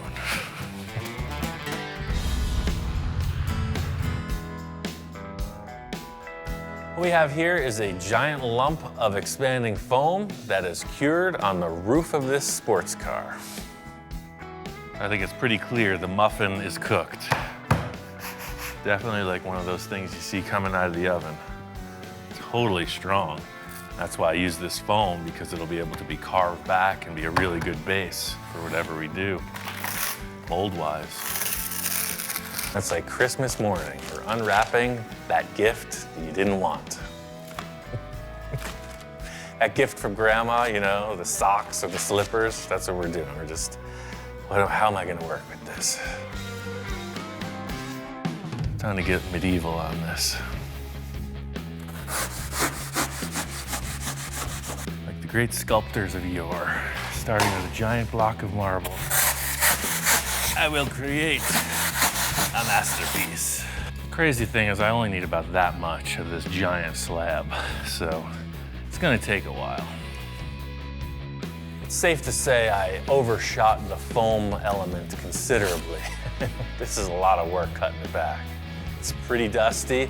The good thing is I got these big air cooler fans from Portacool, and they are moving the air and keeping things fresh. Kind of like chiseling through rock at this point. You know, you're just chunking away, getting these big shapes broken off. Got to smooth it out and get a little bit closer. That's what I'm going to use the belt sander for. Just eyeballing it. I know as long as I stay bigger than it needs to be, you know, anything goes. Wow, you got the Sterling out of the Sterling. As I'm getting sort of close, it's perfect timing, Victor gets here. I'm always monitoring his reaction. Looks positive so far. I put foam on the roof and then sculpted that back. So this isn't filler, this is a two-part foam. You mix it up and pour it on the top. You know, him just walking in, I'm trying to explain. You know, he doesn't know where I've been. I'm trying to explain where I'm at. You know, see this angle, this complements that, and he's responding. You know what? Stand back and look at the side, because it's actually, check this out. I love the way that comes up and then back down. It gives you like, man, that car's going fast, and it's not even moving. Yeah. And no more Sterling in the Sterling in the Sterling. Nope. Now it's just, I don't know, what is it? Concept, baby. Here, check this out. Now you get the look. That's why I got a solid black, so you kind of get the effect of it having a tinted window. That's the thing about making a model. You don't really understand what it's made of in the end. Pulling this protective coating off, you see a nice glossy surface. It looks like a windshield. That sells it. Yeah, see, now it looks like a windshield because it's got that black reflection, right? Wow. I mean, that's cool. I mean, that's supercar. Yeah. Everything I wanted. The round windshield, we got the curve on the top, needs a little bit of adjustment. Yeah, but now looking at it, you know, that's the whole thing. This just being a mock-up with templates, just with the way that the roof comes together, check out this line with the tape. You know, like that, so that this was the roof, and this line was kind of going back into the fender, you know? Yeah, because it almost looks like there's a flat top on it. That's a good idea, but watch, you stand back there, check this out. Victor's always talking about when you walk in the door and look at it, where does your eye go? What needs to be improved? He's saying that the windshield in the rear portion could be contoured a little, could be swept down a bit. And the more he's laying it out, it makes perfect sense to me. It does look way more streamlined. Let me spray that top of the window gray. We'll peel back the tape, and then we'll know what we're dealing with. This is exactly why Victor comes in periodically. He's not there for the monotony. He comes in, does a few checks, and then we move forward. And it gives you more roof. It actually looks like, you know, more structure on that thing. The modification in the back of this windshield area is just a perfect example of how things flow, according to Victor. One line makes the car look segmented, broken front to back. Another line makes it just follow through down into the rear portion. Yeah, so the whole thing is now on the other side of the car, it makes the roof look like it's just got a little cap on top. And by lowering that window line, it fits. Everything just flows right into the rear corners. It's them last little details to make these designs like work. Really happy with the way this roof concept has come together. There's just one more thing I got to accomplish to wrap this thing up.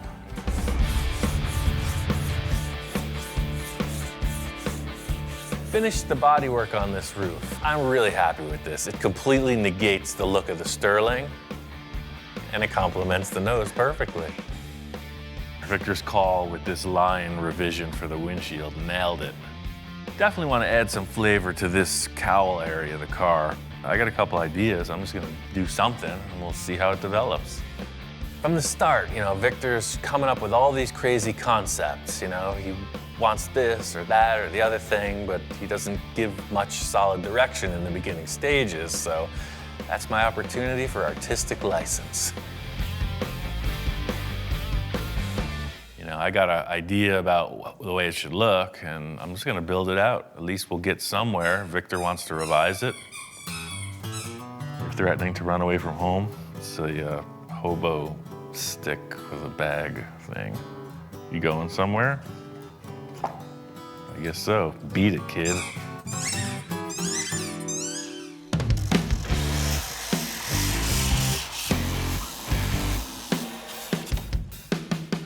In simplest terms, what I've been thinking about is creating like a cowl induction look. On modern cars, air intake is right below the windshield, and I think this would benefit from a styling cue in that vein. What I want is for this windshield angle to be replicated in the vent here. So this comes down, steps up a little, and goes right down. So that's out of line. Take it off. I mean, no mercy here. That's why we're building this model. First things first is to just hack away a large portion of the car that we don't need. What this is doing is twofold. It's shortening the perceived length of the hood, but by sectioning it down, it also makes the car look lower. It makes the windshield dive down. It's aggressive.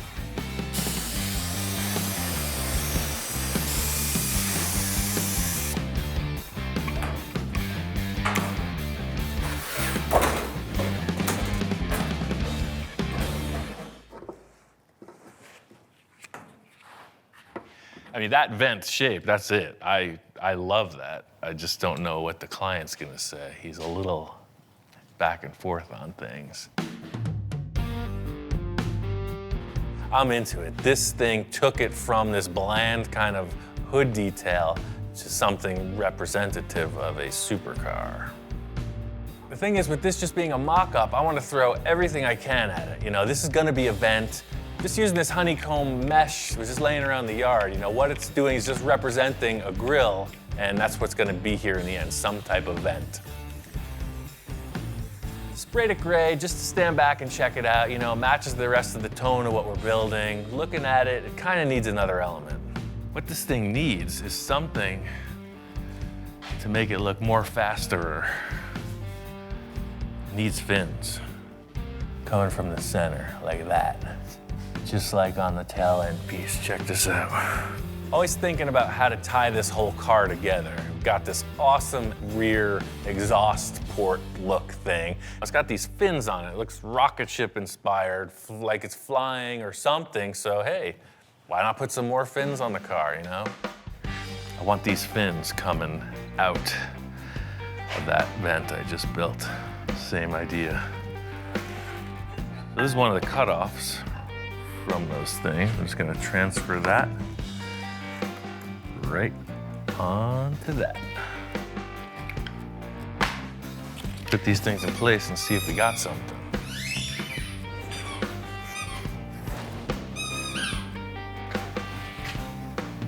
Oh, that's mean, that's aggressive. That is the flavor.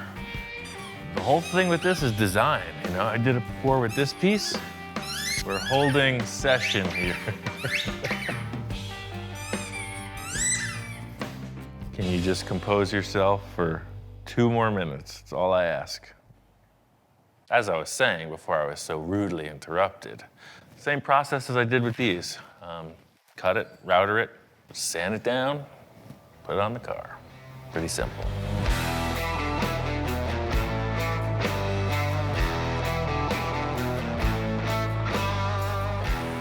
These little cowl fin things, I want to make them out of aluminum. I want everything front to back to have the same stylized aluminum element.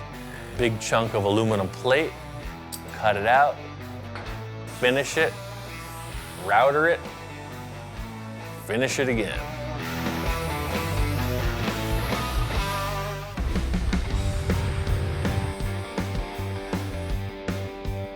These little cowl fin things, I want to make them out of aluminum. I want everything front to back to have the same stylized aluminum element.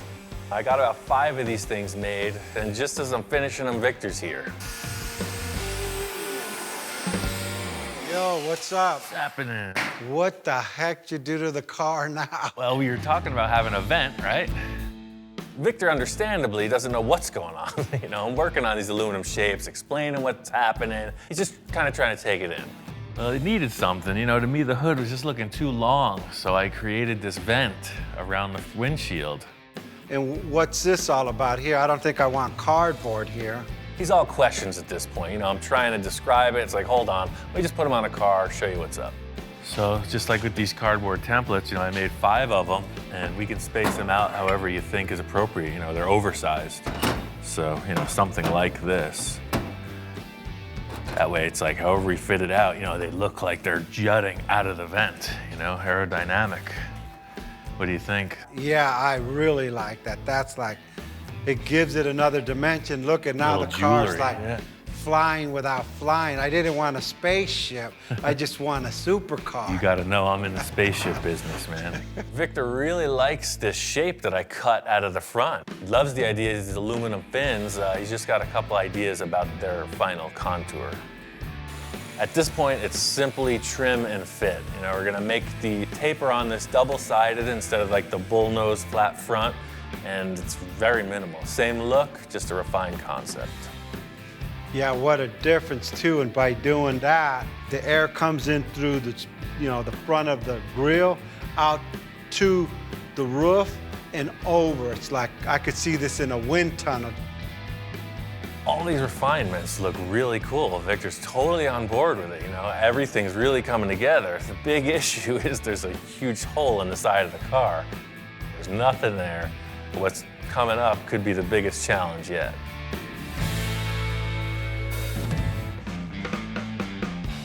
We got a little something. Check it out. Carhartt collar. Oh yes, he's all about it.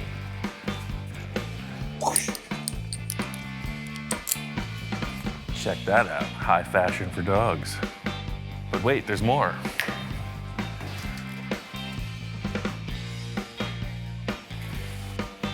You know what that is, don't you? It smells like a fresh, new dog bed. What do you think about that? Oh, yeah. Oh, wait, you're twice the size you used to be. You like it? Very good.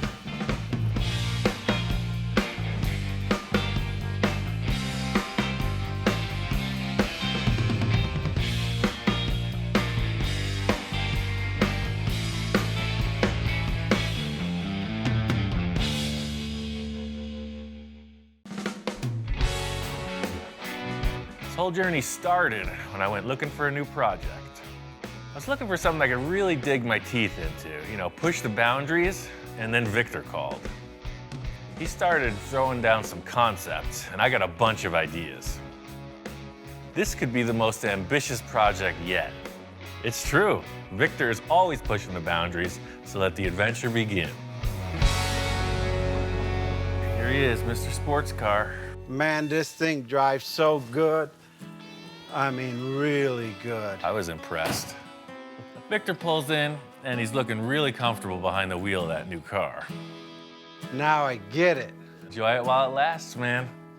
Now I'm like a little skeptic. I'm going, oh, shoot. Do I really want to tear apart this like awesome looking sports car that drives and handles, convertible top. It's like, come on, Victor, what are you thinking about? I see the look in his eyes, and I just want to confirm. It's like, hey, man, you still want this to happen? Once we go forward, there's no turning back. My whole life, I always wanted to get a Porsche. It's your last chance, otherwise we're going to get into it. I don't really want to cut this thing up, but hey, I got Ian in my corner, and he's always pulled off my crazy ideas. We got a good foundation, so let's move forward and do what we got to do. The Porsche and the donor car. The only thing I really want on this thing is this top. You know what, we may use some of the silhouette, but this top, the way it opens, gotta go on the Porsche. Because Victor's been so vague in his description, I'm just trying to figure out something to get Victor's idea in motion. He's got these two cars.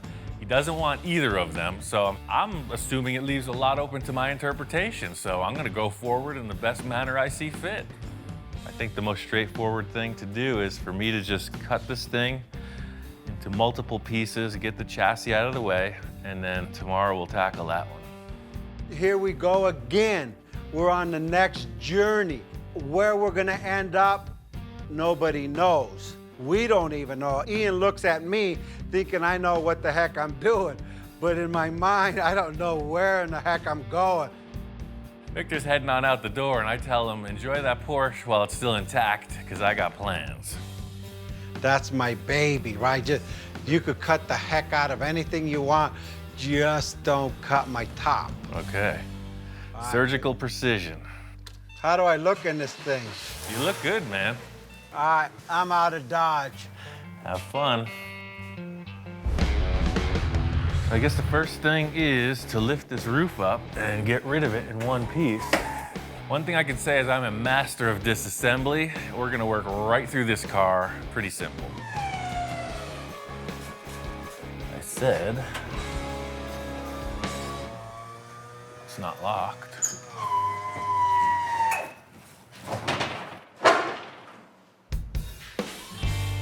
The one thing that was the sure thing, you know, the main wish on the list, doesn't work. No good. Nothing. It's not even budging.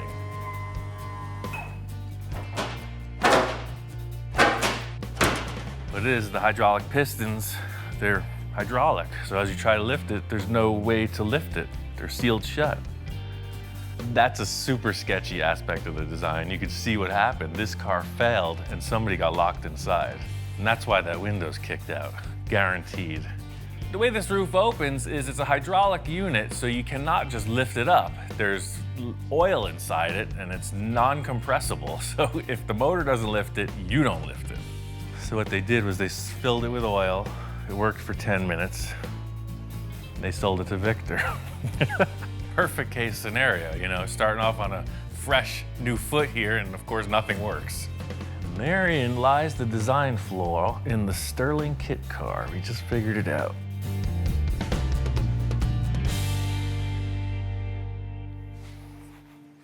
Just gonna cut these 4 bolts and start over.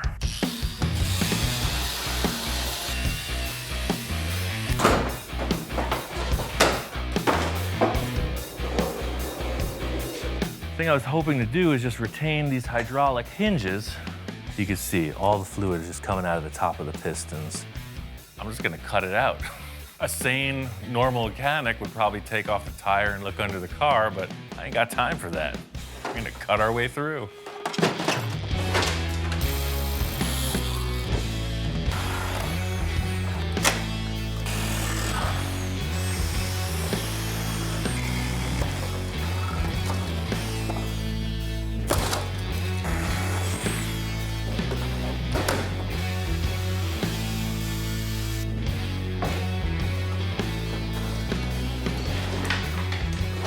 Ugly body's out of the way. There's the pot of gold at the end of the kit car. It's a Volkswagen chassis. Perfect running vehicle. I'm taking it home. The funny thing about putting this on the floor is all of a sudden it's just a concept car. It looked kind of weird up in the air with the Volkswagen suspension under it, but it actually looks more like some kind of a race car once it's laid down on the ground. kit car is gone. Victor's bringing that Porsche back. It's a whole different process.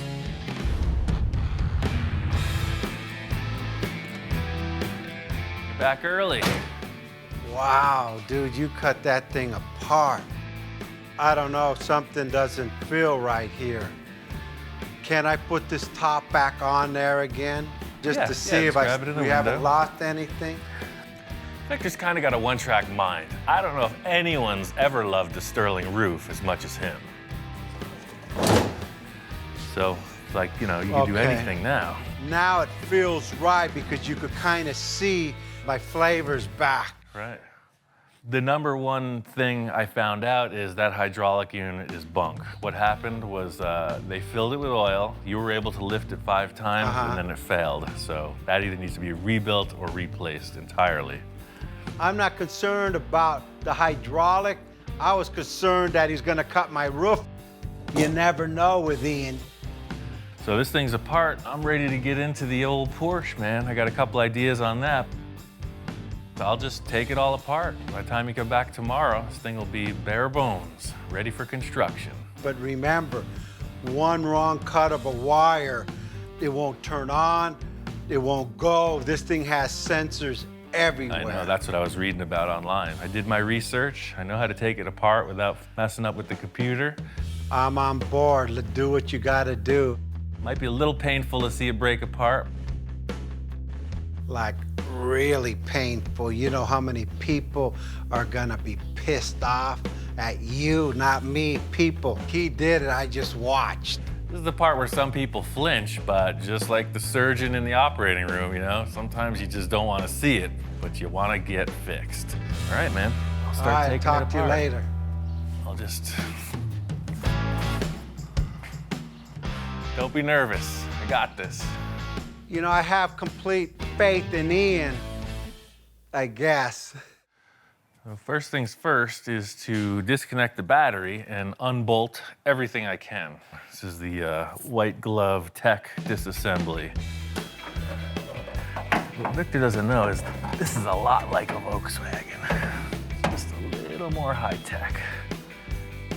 The whole idea is to retain the complete drivetrain down to every last wire that the computer has a sensor for. All of this stuff is critical if this is going to pass emissions and if it's going to run properly. If you ever tried to take a door off, say, a 55 Oldsmobile, this is a totally different game. I'm not planning on using any of these body panels, but I'm also not going to beat them up. They're really nice. If we do have to retain something, we could just grab them and reuse it. Look how much stuff is hanging out beneath the fenders.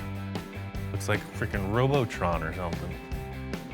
You could see how much room there is in the front of this car, which is perfect for the low nose profile we want to get in the end result. The OG is in the house. It's not my house, but we're still doing our same old thing. He's inspecting, he's checking stuff out, and I'm busy working as usual. What do you think? Like next level. I mean, we haven't done anything like this before. I don't think this dog is much into imports. You know, he likes the old school hot rods, customs. This is kind of a first. It's new territory. I'm guessing he's gonna warm up to it. I knew that everything from the doors forward was gonna unbolt. It came apart no problem. The back is a different story. I don't know what we're getting into. No turning back now. Waiting my whole life to do this.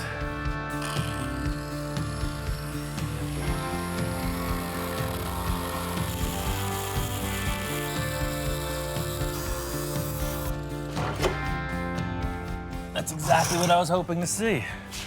So now I can cut this bubble away and we got tons of room for a tire. He wants flavor, I got it right here. Tire's this big. After I cut the outer fender skin off, I saw the inner wheel tub and I realized we can cut a straight line front to back and it'll allow us much more clearance for a bigger rim and tire combo.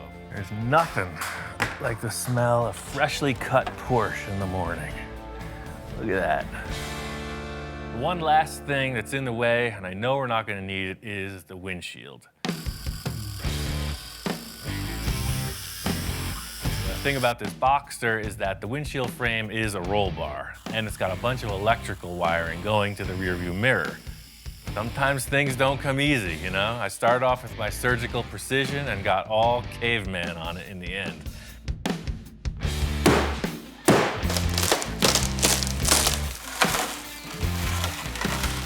I love the choice Victor made with this Boxster.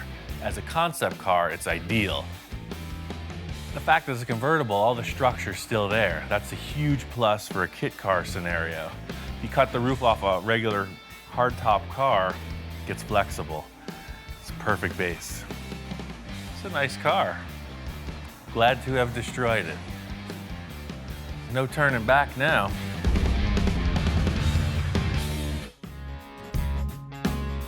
This thing's looking like a blank slate. I'm really happy with the way it broke down. What the heck did you do to my Porsche? Victor comes in reacting in his typical way when he sees something that's pretty shocking. He's trying to hold it together. You know, I think he's a little concerned. I came in and, man, it's like worser looking than I thought it would be. I mean, In taking this thing apart, it's really showed me how much room we have to be creative. There's no mechanical stuff ahead of the axle in the front or behind the axle in the rear. So it's pretty much open to whatever you want to do design-wise. As Victor's walking around, I'm just giving him a rundown of all the positive things I'm seeing in this vehicle underneath. How all the structure's still intact, how we didn't need that windshield that's broken all over the place in the corner, and he's responding. He's kind of getting it. Ian started explaining, then I started getting excited. Hey, this is the first step. You see all the wires, nothing's been cut. So everything we need to either bypass or reinstall, it's just a plug-and-play system. This thing has so many sensors on it. I told Ian, all I care about is that that car runs after it's all stripped. Apparently, he's found out that if you tamper with the electronics, these cars go into a safety mode and they won't start. Yeah. Everything is the same. Awesome, man. That's awesome. Like butter. That's why I took it apart this way. Hook the battery up, it runs. I think it's gonna be a good go-kart, man. Victor's become pretty attached to this car, and just seeing that it ran, you know, he wanted to hop in once more. No rear view mirror. Nothing. Nothing in your way. He wanted to sit in the car that's all cut apart. What's more fun than that? Still feels good. Same car, man. Look at the wind's hitting my hair. I can't do a burnout, but I could. That's pretty cool. I seen it, I feel it, I taste it. Now I'm excited. Where's the body at? Well, we got that other thing, and I'm not sure. We got to fit it on and see if we got even something to start with. Now that we're this far, we got to put that roof on, make it work.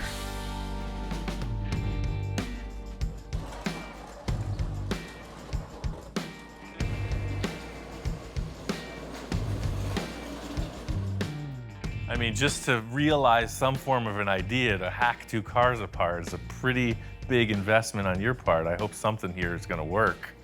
I gotta cross my fingers. 1, 2, I need more luck. 3, 4, 5, 6. Okay, let's go for it, man. The thing that I was mainly concerned with from the start is how wide that dashboard is. That actually fits. Wow. What the heck? It is literally the exact same width, pillar to pillar. The dashboard totally fits in there. That's ridiculous. That's my roof. My cockamamie idea literally worked. I'm that guy that just thinks these crazy things up and hope they work. I mean, I'm even crossing my fingers now, and that thing worked. I think you rolled the dice and came up pretty good. Just seeing that this roof fits, I mean, that kind of makes me fearless at this point. I was very apprehensive, but I could see how your brain's working, you know? We could do anything. I mean, hey, now it's simple. We just got to design the whole car. The crazy thing is a lot of people might wonder what the heck we're so excited about, but you know, for me, it's the initial 2 days of mock-up, and that's what this proved, is that the concept is solid. You know, the whole car did have to get taken apart just so we could see this. When my children are born, it's like they're the most beautiful baby there is, and you're like, oh, and everyone's looking at it like, whoa, what's that guy looking at? The car only a mother could love. We got a little of that, a little of this, and a lot more of nothing. All we gotta do is build a car now.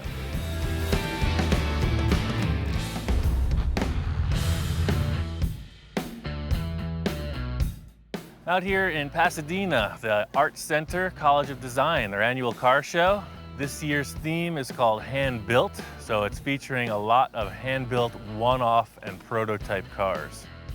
My homework assignment from Victor was try to find some flavor. You know, he's using that term constantly, so I'm not looking for any specifics here. Just trying to see what's on the ground and what's in the classroom. The coolest thing about this show is that it's all invited guests, alumni, designers, cream of the crop. So all of the cars here have some design elements to pull from, whether it's super antique or super futuristic. A few years ago, I was invited to this show with the Space Junkie in its first incarnation, so it was really an honor to be invited. You can see the stuff here is world class.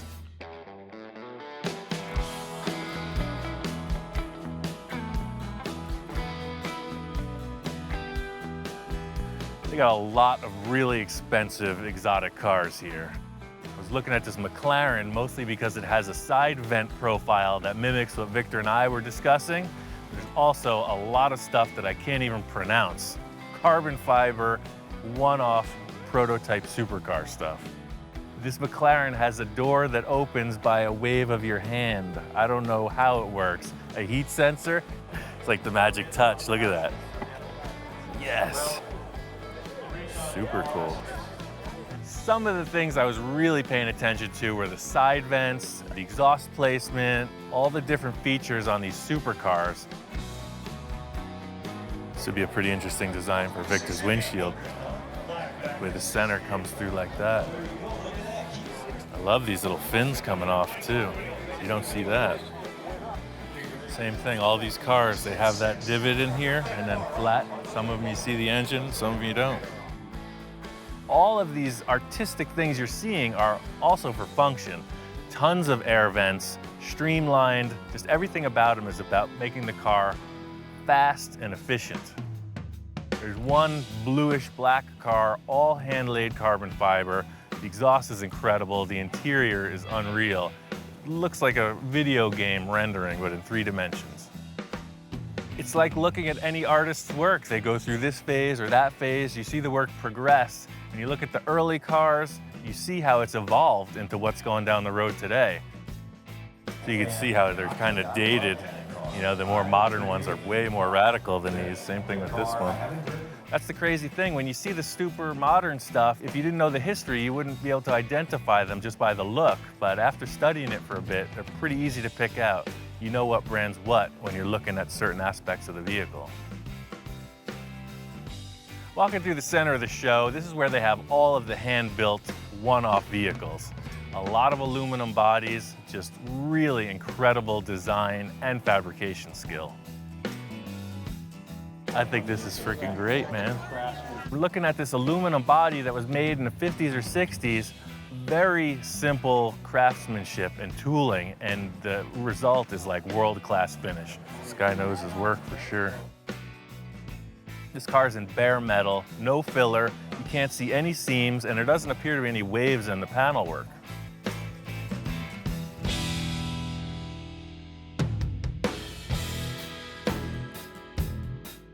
It's really about trying to find something unique. I'm looking for the oddball. There's this 1936 Scarab. It's like a minivan from the past. Incredible. The thing I love about 30s cars is the Art Deco stuff. This is totally inspired by some kind of an insect. You see the beetle on the front, the way this all opens up. I don't even care how this applies to the car we're doing, but come on. Flathead V8 in the back. I want this. I'll trade this guy 6 cars for this car.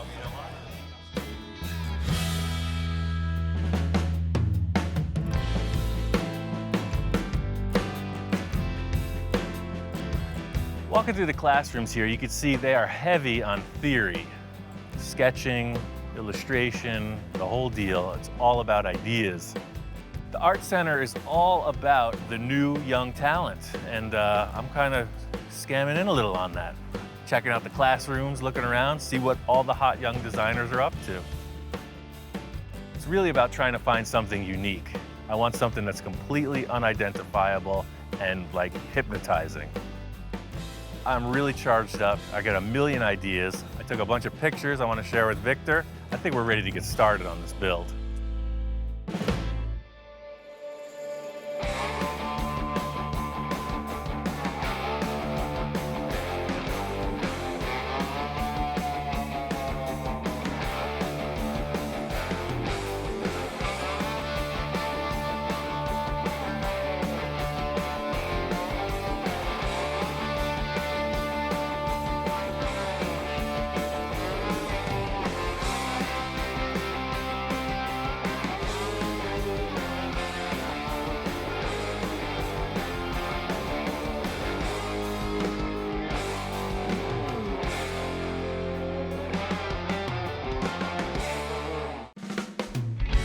We are continuing along with this project.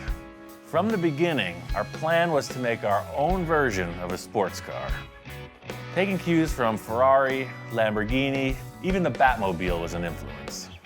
We committed to making a mold and a fiberglass body in the end. So that gave us some freedom in how we designed it. But we didn't start with a drawing or a concept rendering. We've just been building the car one segment at a time. First the rear portion, then the front, then the roof.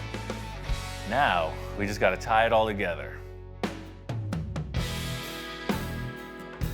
Car is definitely evolving. The front and the rear look awesome. There's a huge hole in the side. You know, it's all conceptual. Until we put that mold on there, anything can happen.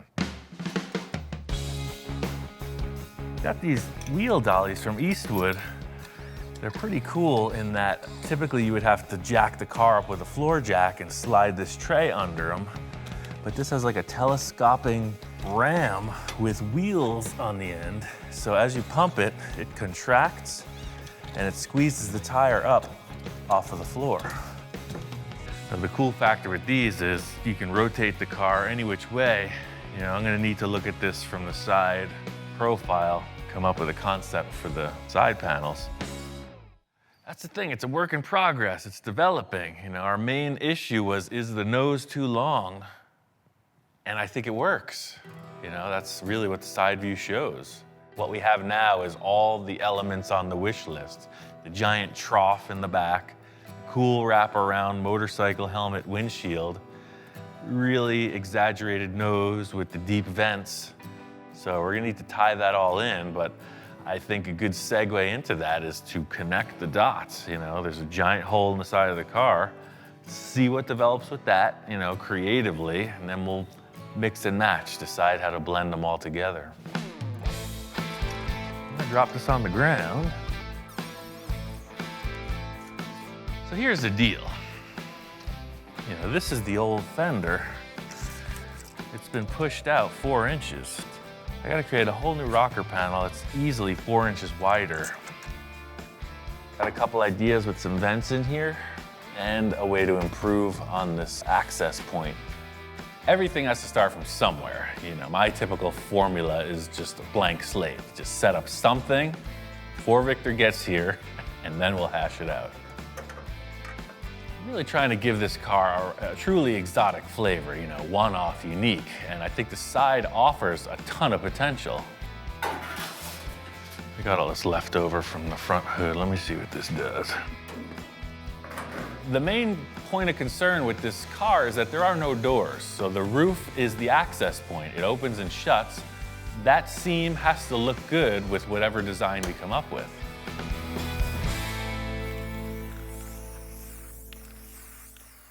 Ian, what's going on? Doing a little graffiti, as usual. I set the table for the big meal, and he comes in and devours it. Yeah, this is just too straight. It doesn't have no dimension. This whole car's got curves and angles, and I want nothing straight on the car. So this is perfect because we have no choice. But from this point here, we start to take it in to 3/4 of the way in, just take it straight to this angle. First thing Victor's describing to me is he wants to create this large bulge in the rear fender that will be an air vent leading into the engine bay. That's pretty awesome. Yeah, check it out from here. Look at how it actually gives shape to the bumper too. Look at how it's going down. So it'll actually turn under and hit right up against that rocker. That's like, yeah. Well, let me take this off and we'll do a paper template of what that roof opening. Okay. That way we can lift the roof and see what's if it gonna works. happen. Okay, cool. Not only are we designing this vent opening, it has to work with the door opening. You know, the roof opens and shuts. Victor really wants to be able to get inside the car comfortably, so those 2 points are gonna determine what the style is. So here's the deal. The whole issue with lifting is we're scrubbing across this whole line. So if you can live with tapering this back a little, as per the usual, Victor's all ideas. You know, he's like, I want a rear vent, I want a front vent, I want this, that, the other thing, and a lot of good ideas on the table. All right, well, that's exactly what I had to ask you. You know, I know you're busy. Let me make this just like you described, and we'll see what comes out of it. All right, cool. All right, let's let her down. I love this part of the process. You know, it's all the envisioning. Victor and I, we hash out our ideas. He gives me a punch list of his wishes, desires, dreams, and I do whatever the heck I want. It's awesome. Yeah, I'll get this mocked up again, a little tighter. We'll go forward from there.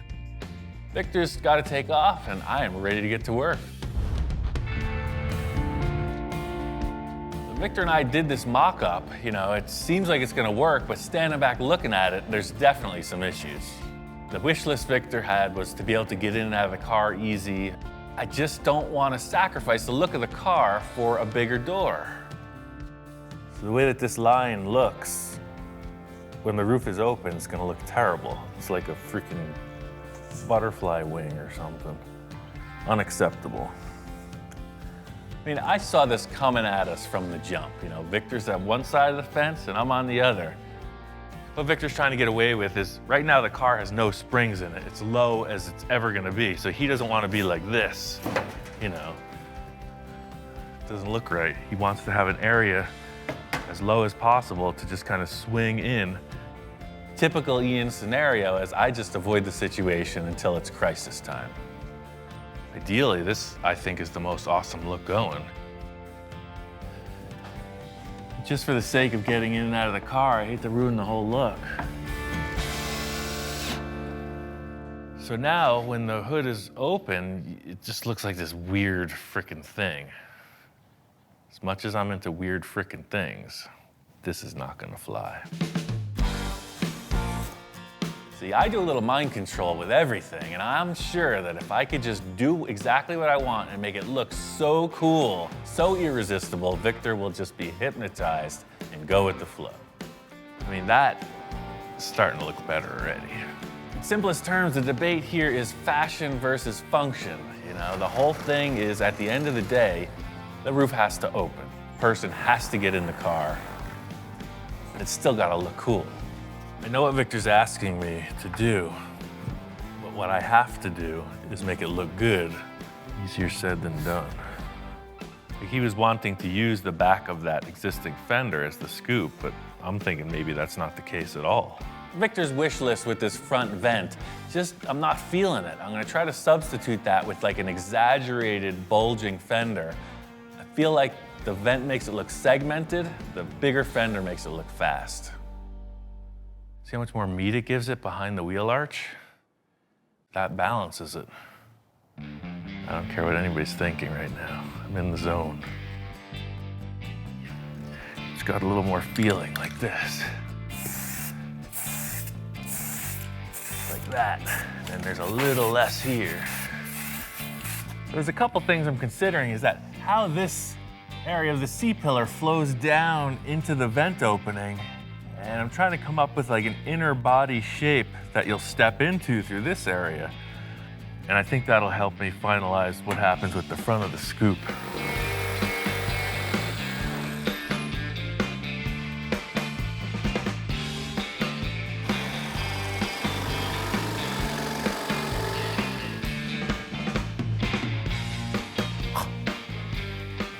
comes together. You just get the clients out of the room, we build the cars. This thing is fleshing out. This is the car that I envision, you know, this is what I'm talking about. Massive intake for the vent, very shallow door, you know, it just looks like a fighter jet cockpit. The fenders look fast, it's pretty trick. I want to see this fender continue all the way to this point. I want the front fender to go right down into the beginning of the vent. Then the roof panel just comes somewhere in here, and that small little roof lifts up. I'm gonna commit to this mock-up. Might mean my career, my reputation, my job here. But I say no front vent, very trim roof line, and one massive rear vent. I can go on for days, I can just talk the talk, but nothing's gonna prove it like putting in a couple more pieces and letting the boss check it out.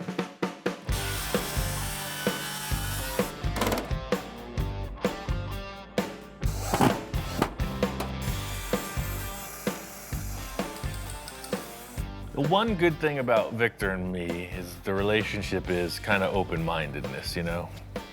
Every time he tells me to build a car his way, I build it my way, and he's very open-minded about that. Oh my God, that's an awesome car. I've never seen anything as satisfying as that front fender. Look at that. Standing back looking at this, you know, it is hyper-aggressive. You know, it's easy to pick up the ouch moments after the fact, and rocker panel looks a little caved in, but the rest of it is pretty cool. Just gonna put in a couple details here, you know, put in some mesh inside the air vent, that way it's well represented. Everything's looking good, this thing's getting ready to show to Victor. I don't know what he's gonna think, because it almost looks like one of those things you see on the wall of the butcher shop with the cow and all the cuts of meat. I made a few bold design choices in comparison to what Victor was asking for, so I'm sure he's gonna love it.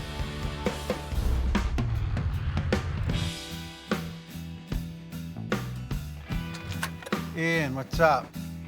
Hey man, I got some progress. Wow, you definitely changed that around a lot, so you got rid of the vent in the front.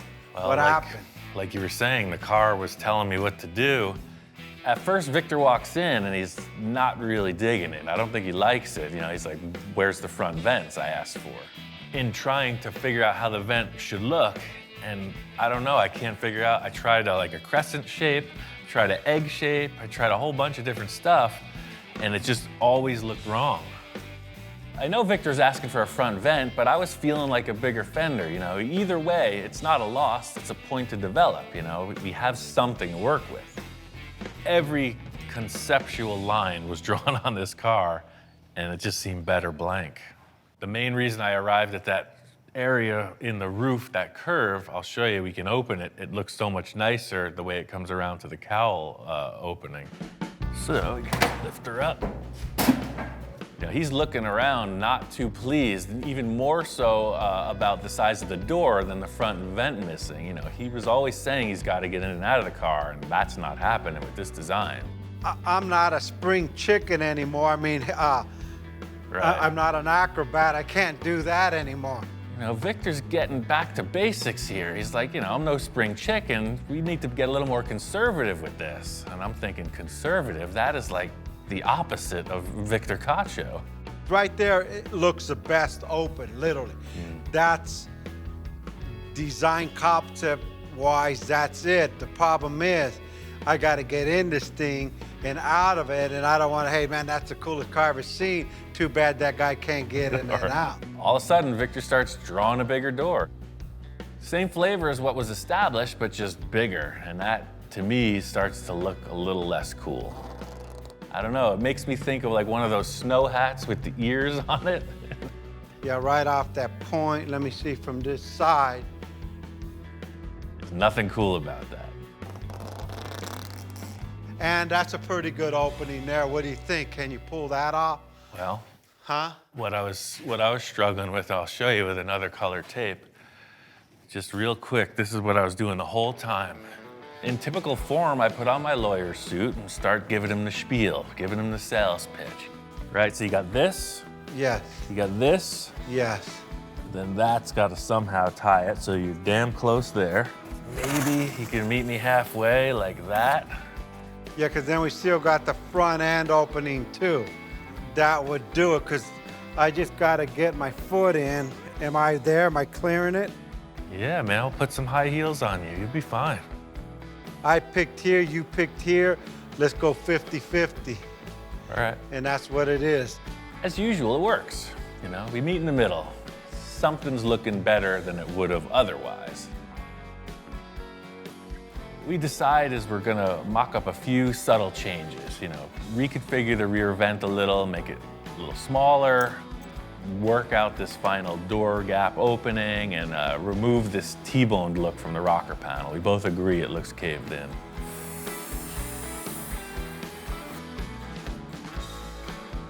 The roof is done. Go for it. The opening on the door's done. Go for it. That vent's done. Right, and if I can't get into that, I shouldn't have a supercar. After this conversation, I'm confident I'm ready to go. That's it, make it happen. Victor and I got the design of the side of the car nailed. Now I just gotta build it. First step is to get this thing into fiberglass and work on completing it. So at this point, we are strictly on to prepping this for the mold. Everything here is to just create a nice mirror finish block sanded surface. The roof opening door section will be cut out later after the mold's done, so this is a giant generic shape.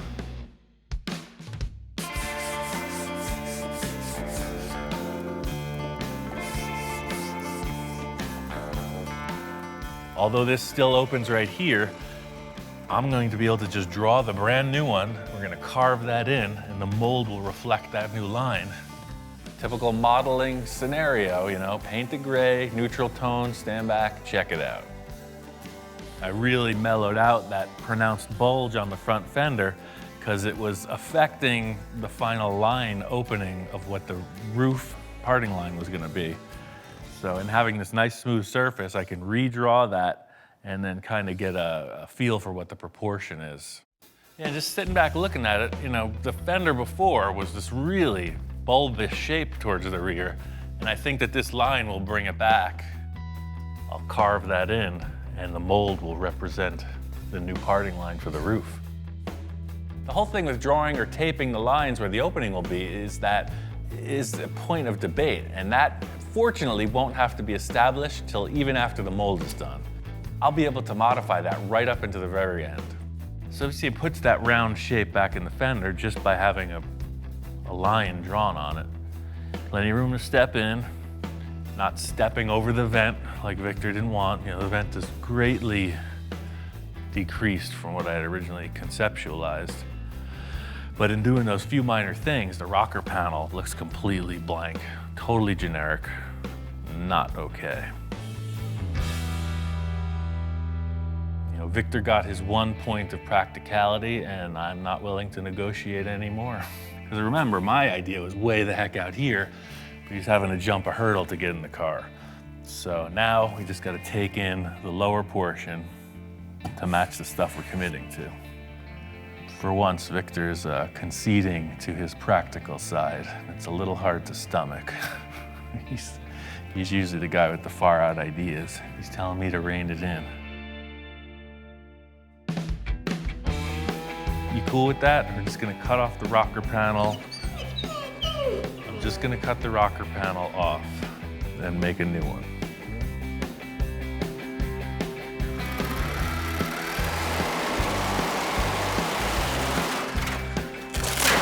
Crazy thing is that almost works as a vent, as an open area. For this rocker panel, I've got a brand new old idea. We're gonna use another piece of the Sterling. Ah, look at that. The concept of this Sterling rocker panel is actually really cool, and putting it on the car, you know, it almost works. Nothing fancy here, simple water pipe. You get it at every home supply store. But we're gonna make a supercar out of it. The Sterling panel is a really curvy thing. You know, it looks like a dune buggy on the bottom. It's very swoopy, so the PVC will offer a very straight shot from the front to the rear tire. Getting this bottom line established, it's looking good, but the area towards the rear tire where the vent is just doesn't look right. I think I'm just gonna delete that end part of the rocker panel where it becomes a vent. Just let the concave surface speak for itself. Now I'm really curious to see what Victor's thinking about. He's throwing me a curveball. I'm not doing what he's asking for. I just hope he likes it.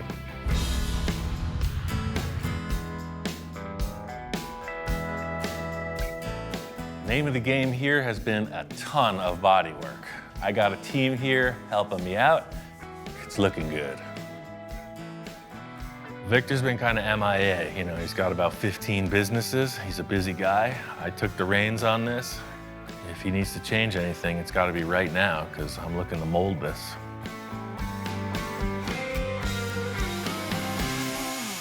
Wow.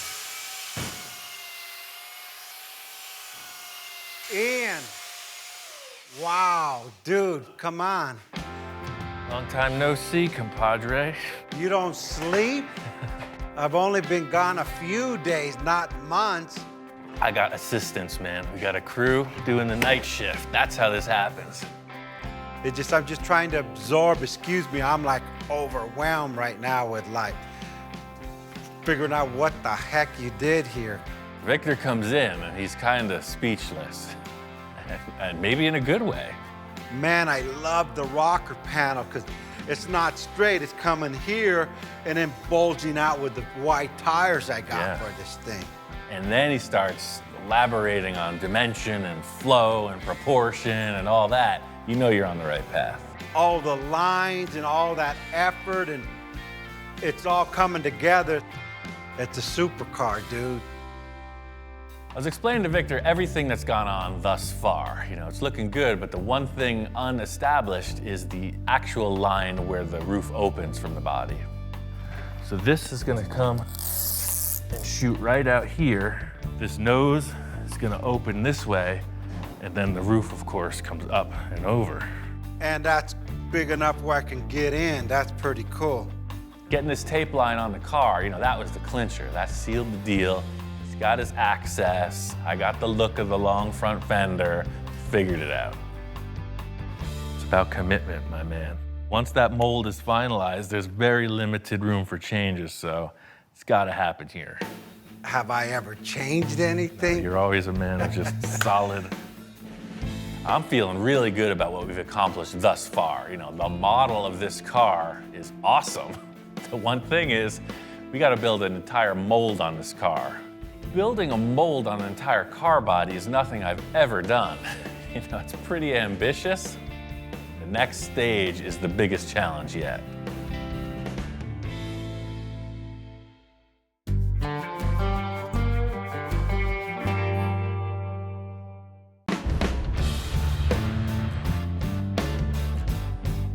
I'm looking for a new build. A lot of the projects we've done in the past have been in a 1 or 2 month time frame. I'm really trying to do something that can expand on the process and go into uncharted territory. I've always got a few projects on hand. Right now I have a 29 Ford Model A Roadster pickup and a 29 Ford two-door sedan. These cars are hugely popular the last few years because you can go a million different directions with it. You lower this thing, chop the top, big engine, wild paint job, you got a nice vehicle. This Roadster pickup was gonna be a bit more of a conservative project. I've got 4 full fenders, hood, grille, and I was hoping to make a removable hardtop roof. It's like a giant go-kart. If you've driven one, you know, they're super fun. This one's set up kind of highboy style. I was thinking maybe full fendered, something a little bit more adult looking. For me, I like the crazy stuff, something that's really going to challenge me.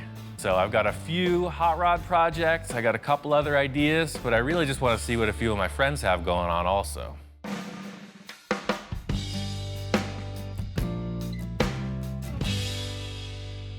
I put a few calls out, and the first guy to respond was my friend Bill.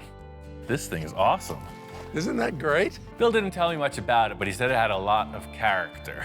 And sure enough, pulling in the driveway, you're facing this ominous front grille. What's not to like about big trucks? This is what they call an R190, 1953. I saw it at a truck show, and I loved it. I had to have it. And it's all original inside? It's very original. I mean, original motor, inline 6-cylinder. They called them a red diamond. I just couldn't pass it up. It was such a nice vehicle. And of course, you can do your magic with it. When you think big rig, you think tandem axles in the rear, just this big, giant thing. But this truck has got like a giant pickup truck look. It's got a short wheelbase, but it has all the heavy-duty stuff. And the winch That is awesome. is a hydraulic PTO-driven Right, winch. big chain off of the freaking drivetrain. This is a really complete truck. Walking around checking it all out, it's all there. I'm sure this thing is roadworthy. Oh, and the interior is like totally nice in here too. It's not all beat to heck. Somebody took care of this. Fire it up. Yep, it's a runner. Take it for a ride. The whole thing about a big truck like this is you never know how it's gonna drive. So immediately stepping on the clutch, everything's smooth, it shifts really nice. It's got an air horn. I mean, come on, what's not to like about this? This truck is definitely an option. You can tell it's got a lot of potential. Pretty darn nice. I don't know, man. Test drive is kind of the temptation. Well, don't have to worry about this, because you know me, I don't get rid of anything. Unless I I just take keep it, unless you raise your hand. Next guy on my list was my friend Jack. He does all the upholstery for me, and unfortunately, he's got the car thing also. He says he's got projects galore. Hey, Jack. Ian, how you doing? I'm ready for a new project. What do you got? Well, I got a few items here. No, I've been I got looking this at 65 Rivy. Uh-huh. It's been sitting here for a while. Yeah, I love these cars. Jack is one of my clients that is not afraid to do the radical stuff. We proved that with his last project. I knew he had this Riviera. The sky's the limit with these cars. And we put a LS1 in it, Oh, cool. and I rolled the pan on the bottom here. I was just kind of making it a mild custom. It's got a great line. Especially, I love the rear quarter panels and the way the C-pillars come into them. He says this one's game. He's ready to rock on it, so we'll check it out and see what he's got. And 54 Chevy. Two-door hardtop. Right on. And I also have a Ranchero down there. Oh, 57 Rancheroo. I've got 3 projects. right. And no, I don't have enough time. So if you want to take one of these and do it, it'd be fine. Well, I've got a lot of ideas for this and that Riviera for sure. My one main wish for this next project is something that I can really spend a lot of time on the fabrication aspect of things and the creative portion of it. Instead of just trying to pick one idea and run with it, I really want to develop something awesome. One of my other clients who got back to me right away was my friend Victor. He was kind of vague. He wasn't telling me what he wanted to do. He said, hey, meet me at this car show. Let's talk about a few things.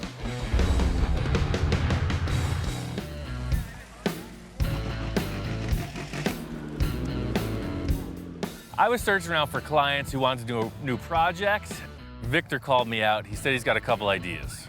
He was kind of vague. He wasn't telling me what he wanted to do. He said, hey, meet me at this car show. Let's talk about a few things. Victor's one of my wildest clients. We've done a lot of really crazy stuff, and he just can't seem to get enough. So him calling me out to this car show, I'm just wondering what's brewing.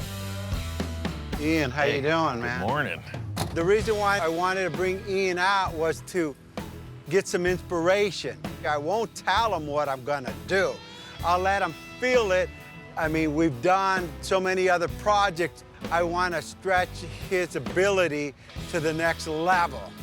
We walk right in the gate, and there's a beautiful Mercury Custom. I know Victor's all about those, so I'm figuring, yeah, here we go, another lead sled.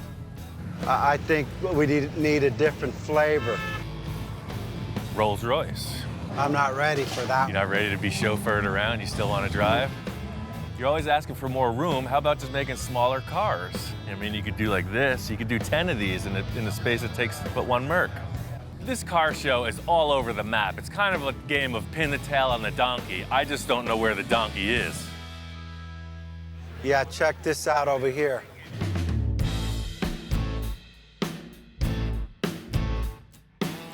These things are crazy, man. I've seen them, but I've never really paid much attention to it. But the more you're pointing them out, it's pretty amazing. Look at the way the fender line, and then you have the huge negative cavity where the air intake is. And as we started talking, everything fell in line. He started to become impressed with all these supercars. Hey, look at these vents. Hey, look at this. Look at the engines. Look at the way they flow.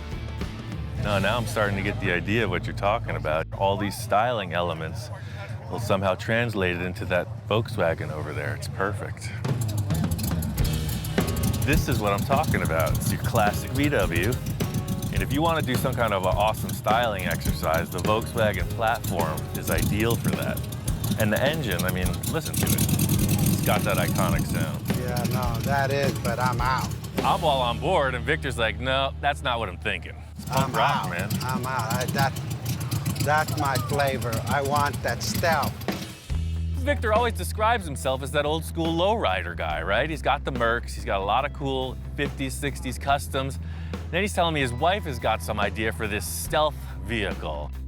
First of all, my wife said, honey, why don't you build a stealth? And I'm going, stealth, stealth. You know, the stealth bomber? I go, that's interesting. As I start to look at these supercar, Ferrari, Lamborghini, they have such a stance and a look that's just amazing. When they're standing there, it looks like they're going 100 miles an hour.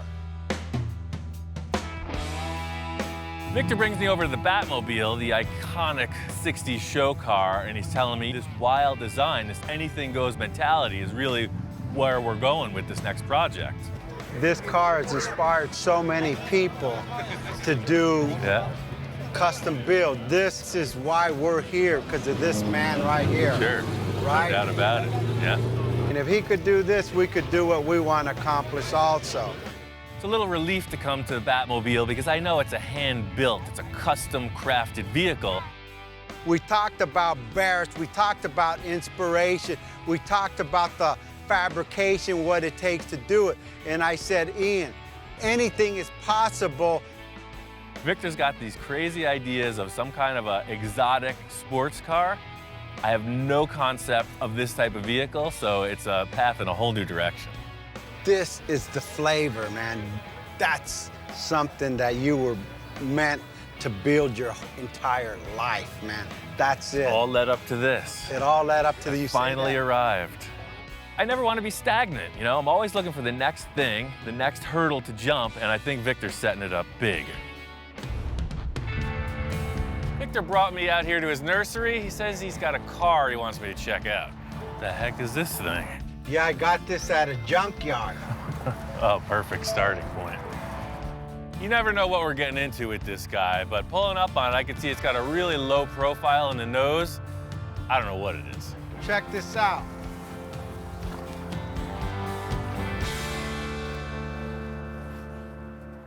What the heck is this, a Sterling? I don't know, nothing. They just delivered it. They were gonna crush this thing. I said, no, no, no. This is our starting point.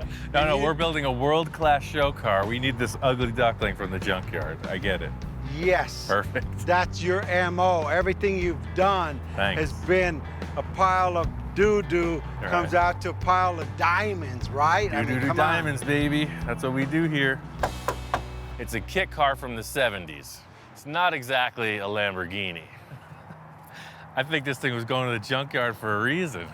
Well, that's Where's the rest of it? Shoot, I better plead my case here.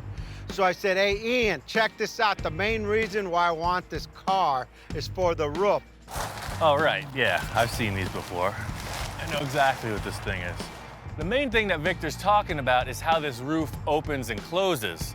It was disconnected, he wants to try it out. He's saying that that's the #1 selling point of this whole concept. I bolted the roof on, hooked the battery up to it, and who knows, let's see if it works. Well, I guess fire it up. Let's do it. Yeah, yeah, huh? Now that's what I'm talking about. Totally works. That's smooth too. Yeah. Yeah, baby. That's freaking cool. Yeah, then you get in. This is the coolest, ugliest car I've ever seen. See? Yeah, look at that flavor. I mean, look at that thing. That's cool, man. Supercar. I mean, the rest of it's irrelevant. That's what I wanted. The Right. rest of the car means nothing. As long as we got this part working, we design around that and we got it. He says, don't look at anything else. The roof feature is what we're going with. We're building a whole car around this. Does it run? I don't know. You don't even care, do you? I don't even You just care want to if see this these thing two runs. motors work. Yeah. I told him, hey, Ian, if you want to get it running, go ahead. I got to go to a job right now, so I'll beat you back at the shop in a couple hours. I have a lot more surprises that I'm going to show this man. Closing the capsule. Watch your head.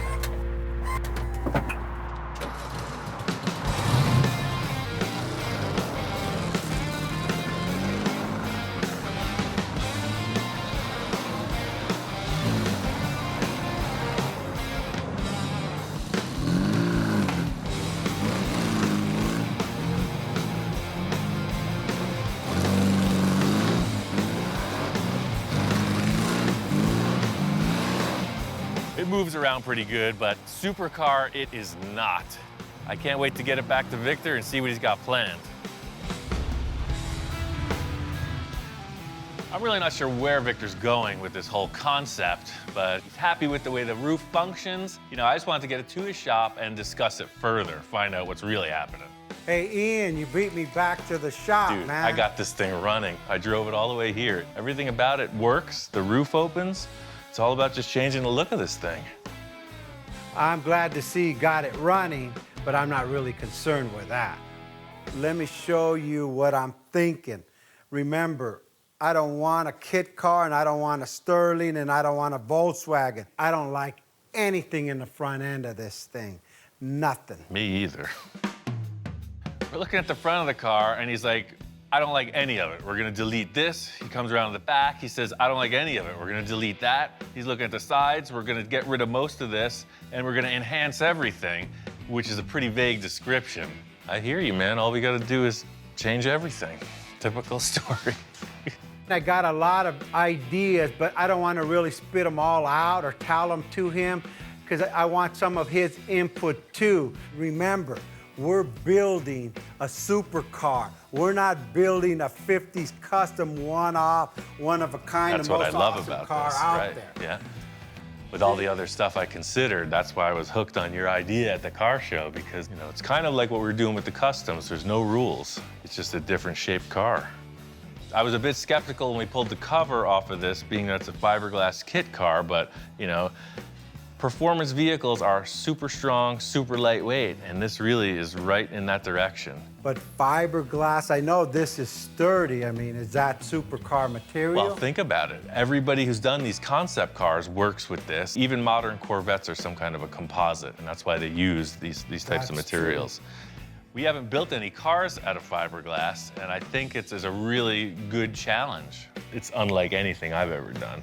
I think it's gonna be cool. And Ian, you know, sometimes I change my mind. You can pretty much upgrade everything on this kit car, but it's never gonna handle like a high-end sports car. As far as sports car goes, you know, you have this VW Beetle, four-wheel drum brakes, and about 50 horsepower, so it's not really a performer, but it does run darn good. This is kind of a weird thing that they just put this box here, but you get rid of that. I know we can hop this motor up and make it really fast, put a cool custom gas tank, and just open the whole back of the car up, man. Remember, we're building a supercar. Right. If we go to Super Show and we open this hood up and say, look at my motor, they're gonna laugh us to another country. And I'm not leaving this country. Yeah, perfect.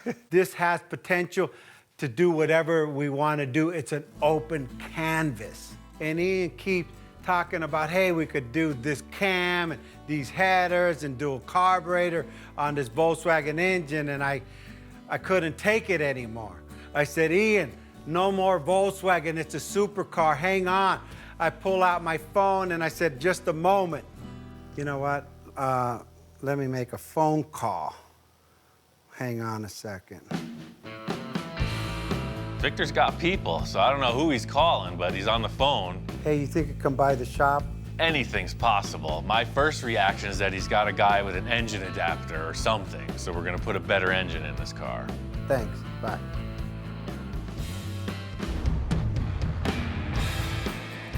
Check this out. Wow.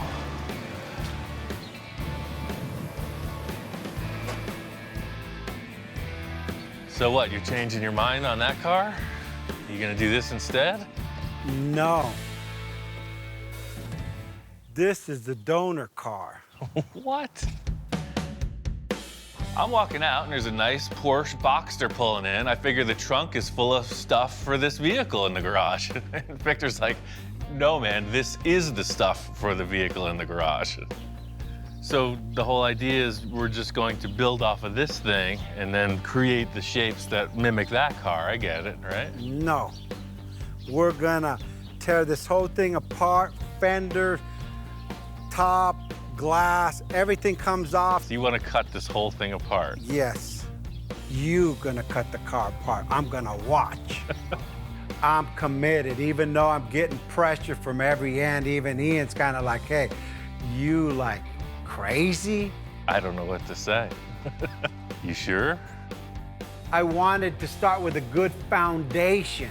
I mean, we got a new car. It's a 2000 Porsche versus a 1970 Volkswagen falling apart, riggedy-raggedy car. I want to take the best of both cars, Ian. That's pretty crazy, man. You're up in the game once again. Can I drive it around for one night? Can I go on a date? He wants to go on a date.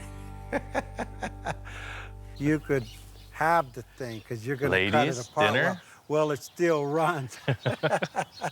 Wow. I don't get this opportunity often. It's pretty tight in here. It's built for a slightly smaller person. Yeah, I want him to drive it so he could feel what I'm talking about. All right, see you never. I quit. Now he's never going to want to tear the thing apart. This is a whole new thing for me. I've never driven a car like this. It's like tight, it's super low to the ground. The way it shifts is amazing.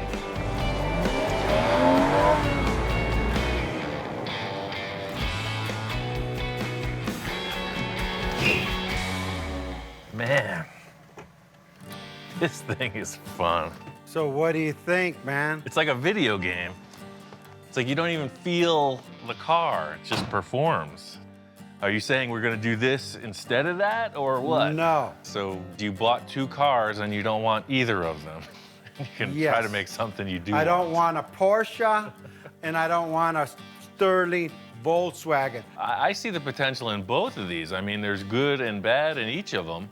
You know, it's just like, I thought we were building a piece of junky car there, and then you show up with this thing, so I'm a little confused. Okay, I'm confused too, but our goal is to put this car on this car and take this car apart and build ourselves a supercar that doesn't exist. I've heard statements, I went looking for trouble, and boy, did I find it. I think with all the clients I've entertained, you know, Victor's always the guy who comes back like a whip crack with the thing I was hoping to never figure out, but now have to. We built things that didn't even exist. Hey, you even made me furniture. Yeah. So why can't you make that into this and this into that, or vice versa, or up and down all around? Does that clarify it, or do you want perfect. plans now? Crystal clear. Yeah, it's perfect. The main thing I'm understanding in Victor's mission statement here is that he wants it to act like a Porsche, have the flavor of some kind of a Sterling sports car roof opening thing, and be completely unique and world class and the best thing anyone's ever seen. So it's a pretty short order. I think we should handle this perfectly. I think it's gonna be okay.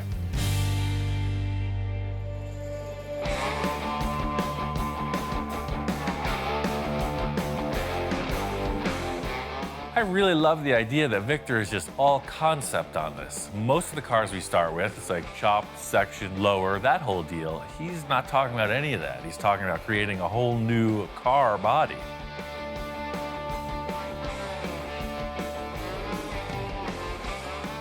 You know, I'm stuck in the 50s concept, mercury cut, chop, bubble, all this. And now, you know, because of my wife, she brought it up. Can you build a stealth car? You guys could build everything out. And you brag that you and Ian can achieve anything. Why don't you build a stealth car? And I said, holy moly, here it goes. I'm both intimidated and excited. This is pretty high-end stuff in my world, and there ain't nothing to it but to do it. We'll figure it out as we go.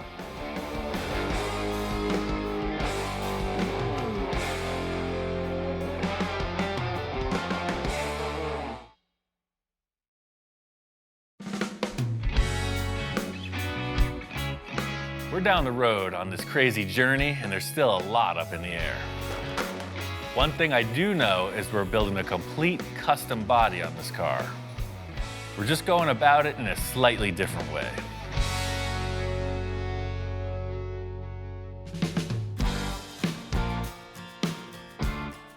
Moved into a new lab, got a new workshop. The whole idea with this room is that you have plenty of clean floor space. One of the biggest challenges in everywhere I've worked is that there's always stuff, and I'm always trying to decrease the stuff. I got my tools, I got my dog, ready to rock. The whole idea with getting this in the room is now we are in the artist studio. I got the car up on these little roller dollies. We can spin it around, get up high, down low, nothing in the way. Because really, that's it. We gotta have that line, you know? It's gotta look good. Victor and I were up at Gene Winfield's. He had a whole bunch of fiberglass bodies, and I knew we had to go in that direction with this car. But Gene was molding cars that already exist, like a 51 Merc or a Ferrari F40, but we don't have that option. We have to create the car first. It's just like this car model. You know, imagine we had a full-size 57 Chevy, and we made a mold on it. We would end up with a car body just like this. We have to create our car body first. The cool thing is we can use any car part we want. We can customize it, hand shape it, whatever. It just has to be strong enough to build a mold on. We can move fast. We can make changes on the fly. We've never done anything like this before. I'm super excited. It's just gonna be a ton of work. The whole idea with setting up the car in the shop like this is it's gonna be a big debate between Victor and I as to how it turns out in the end.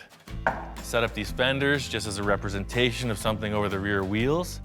I know Victor loves the idea of this really low trough. You'll see the engine and the other components in here. This is directly in the way. First things first, I want to get into the rear portion of this design. Because it's a mid-engine, we both want to show that engine off, and there's a bunch of stock sheet metal I want to get out of the way, come up with some concepts for the back end. So this is an element of structure. I'm just gonna make it look way cooler.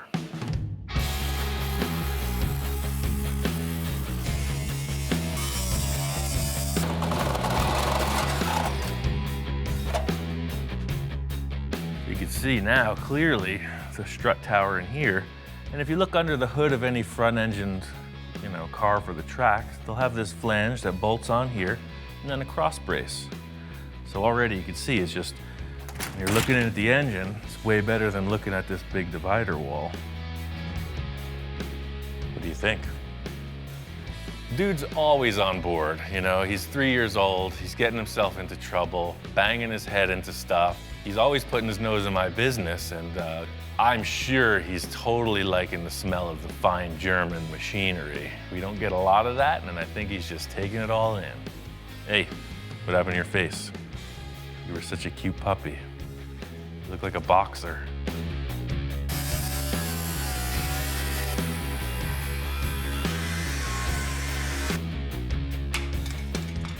Getting all this metal cut out of the way, it's exactly what I was looking for.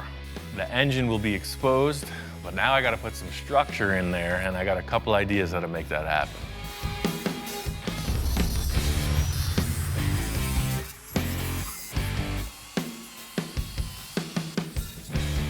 I know what Victor and I are going for in this portion of the car, and that is looking down into this and seeing a lot of cool stuff. Just like with all the supercars, whether we have glass or it's just open, it's gotta look cool. Right now it looks like a bunch of sheet metal that we cut out.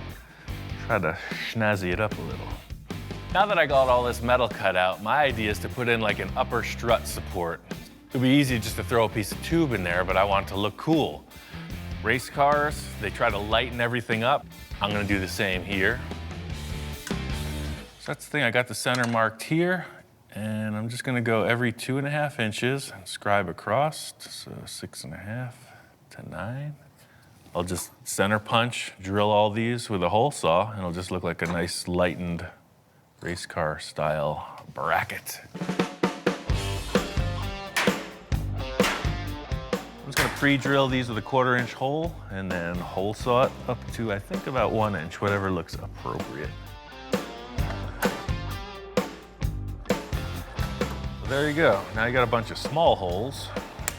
Now I'm gonna make a bunch of big holes. The hole saw leaves a bunch of kind of scratch marks and loose pieces of metal hanging off, so the die grinder cleans all that up. There's a few different fittings on that tool. It goes from coarse to fine. In the end, you end up with something that looks like a piece of jewelry. It just looks kind of like a, If this thing's sitting on a table, you don't know what the heck it is. Is it a musical instrument? Is it a weapon? Is it an upper strut support bar? Who knows? So the last thing I want to do is put a finish on it. Eastwood's got this cool surface finishing tool. It provides like a brushed finish. You hear like brushed aluminum, brushed stainless, you see it on your refrigerator or something like that. And I'm gonna use that on this piece of tubing. That is pretty cool. Now I'm just gonna weld into the car, figure out how that floor area is gonna be raised up. This piece needs to be super strong, so I made these gussets and I could weld them in on each side of the shock towers.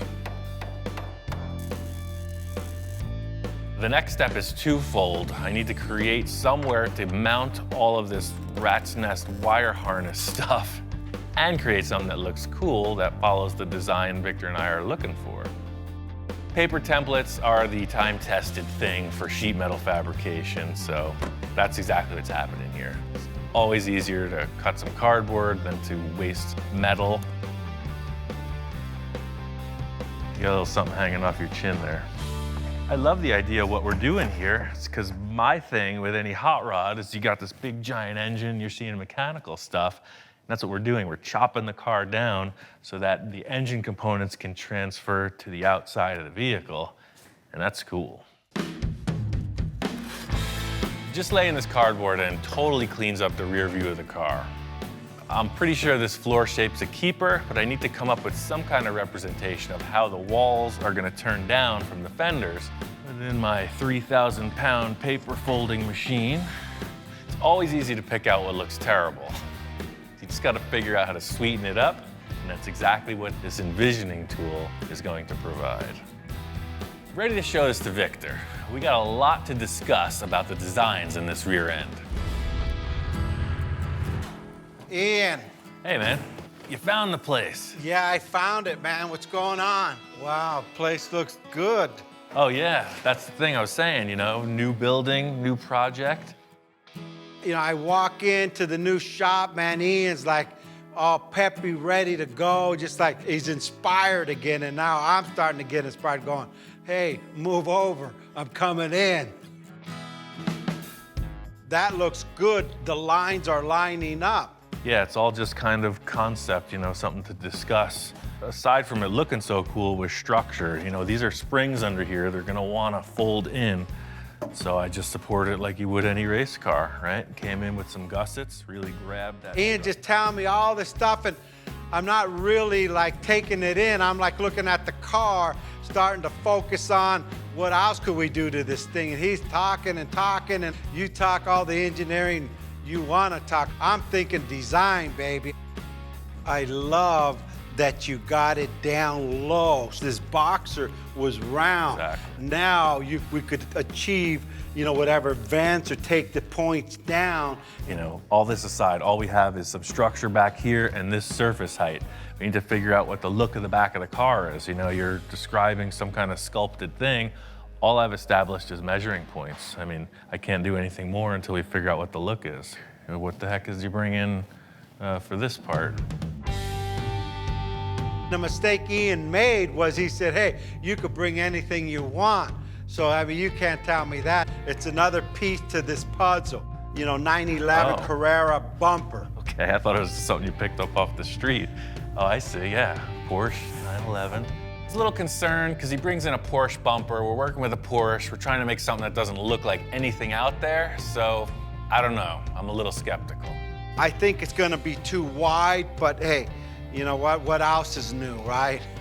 Well, it's exactly what I'm doing here. You're just stacking stuff and seeing what works.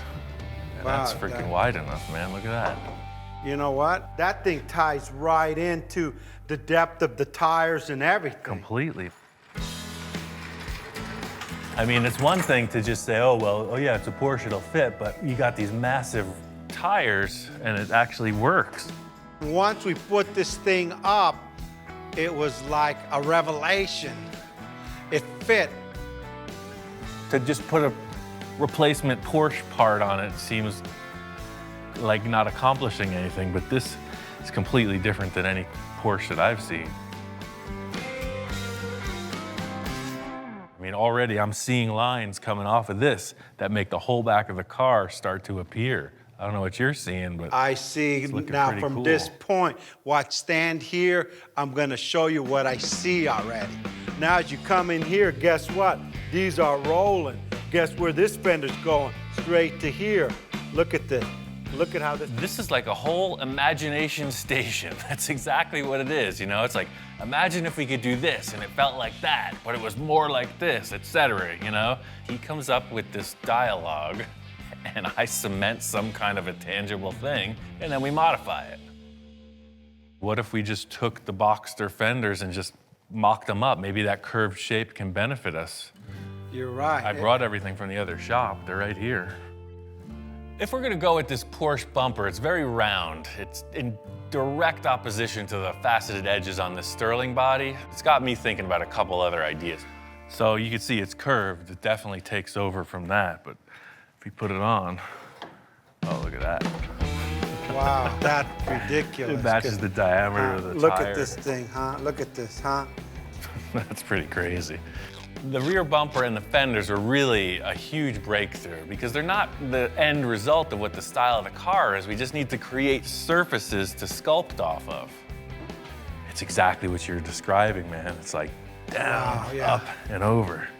The lines are all there. I mean, now it's an open canvas.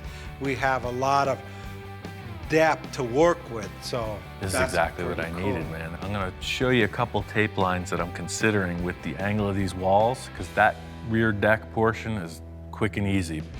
The main thing I wanna figure out is when you're looking at the car, what are the proportions? How does this engine bay get closed in? How does it flow into the rear quarter panels? Because that's a huge element of how the rest of the car is gonna be styled. So this is the angle both sides will be at. This will just get moved over, trimmed out. These are our dimensions, you know? None of this is gonna be visible in the end. This is just gonna be a rolling shape that comes right out of that trough. Ian, what do you think about a slight curve on that? Well, I got the slip roller. Let me put it in there and we'll see. Look at that. Wow. Totally good call.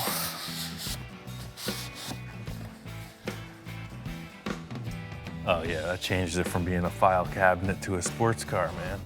Now you can see it won't be such a tight radius. It's just gonna flow right out, over, down into here, and then you already have your fender built.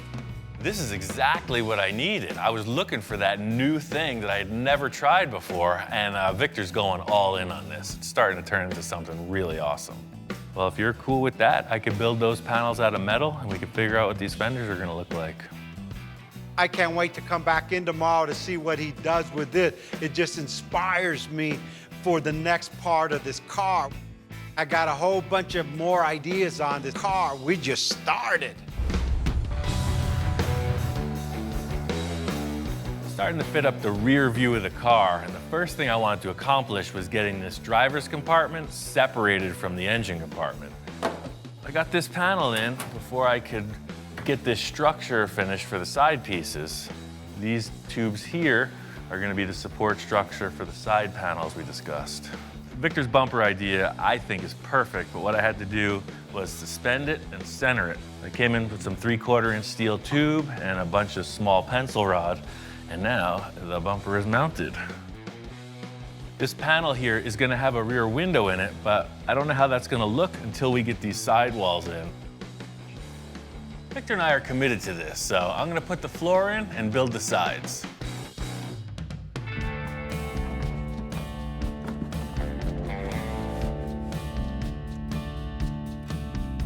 I was thinking about some kind of access hatch here with a hinge, pretty techy to build. Victor said, why don't we just part it right on these two braces and this whole center panel just pulls out. I had all this scrap foam insulation outside, and by setting that up on the insulation, you can just run the jigsaw right through it.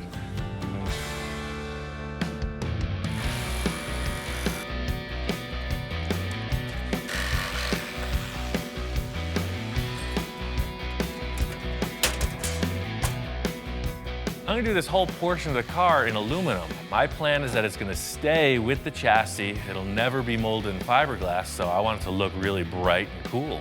That's it. Piece of cake. So for now, these are just gonna get screwed down. It may hinge later, I'm not sure.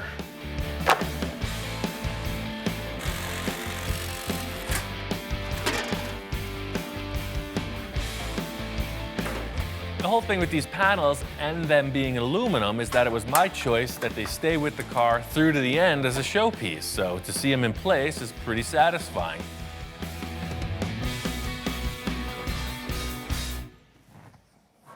Just can never, I need like a holster for my magic marker. Like, whoosh. That's it, I'm taking applications now. Anyone familiar with leather work or anything like that? I'm looking for something size quadruple X. Quadruple X so I can grow into it. My senior years. That looks pretty good. I think to set this thing off, I really want to rivet it together. It's going to give it a real industrial strength race car look. But because this is a concept, I'm just going to mock them up with these self-tapping screws. It's a perfect starting point because the hole will later just get riveted back together. There's the last rear pan where the bumper goes. It's just gonna slip right in underneath the other one. I know that this is not the finished product we're looking at, but you gotta start with a good base, and that's all this is. This is a background for whatever enhancements Victor comes up with.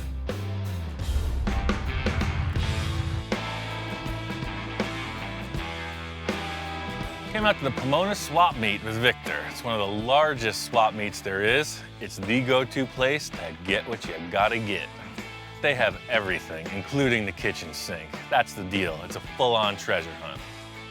Hey, what do you want for this box of books? I'll take 10 bucks. You'll get 10 bucks for that. It's my favorite show ever.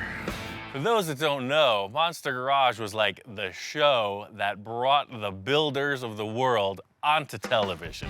Anybody who's anybody tried their mettle in the Monster Garage. We got the whole kit right here, man.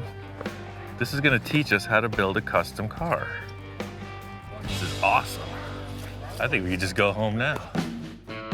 We're looking for the lights, fenders. Let's just try not to get distracted. There's too much here. I know how you get off on a tangent sometimes. Let's try to stay focused, man. We're on a mission.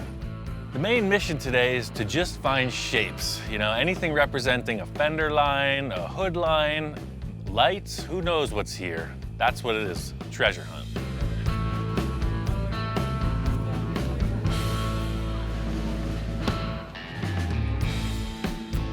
Now you know where I get all my crazy stuff. Yeah. This is like one of my main places to find all these parts that will fit any car that I got. Or I any like car how that professional their labeling is. I mean, Definitely hit a few walls with that spray can style, man. It's too perfect.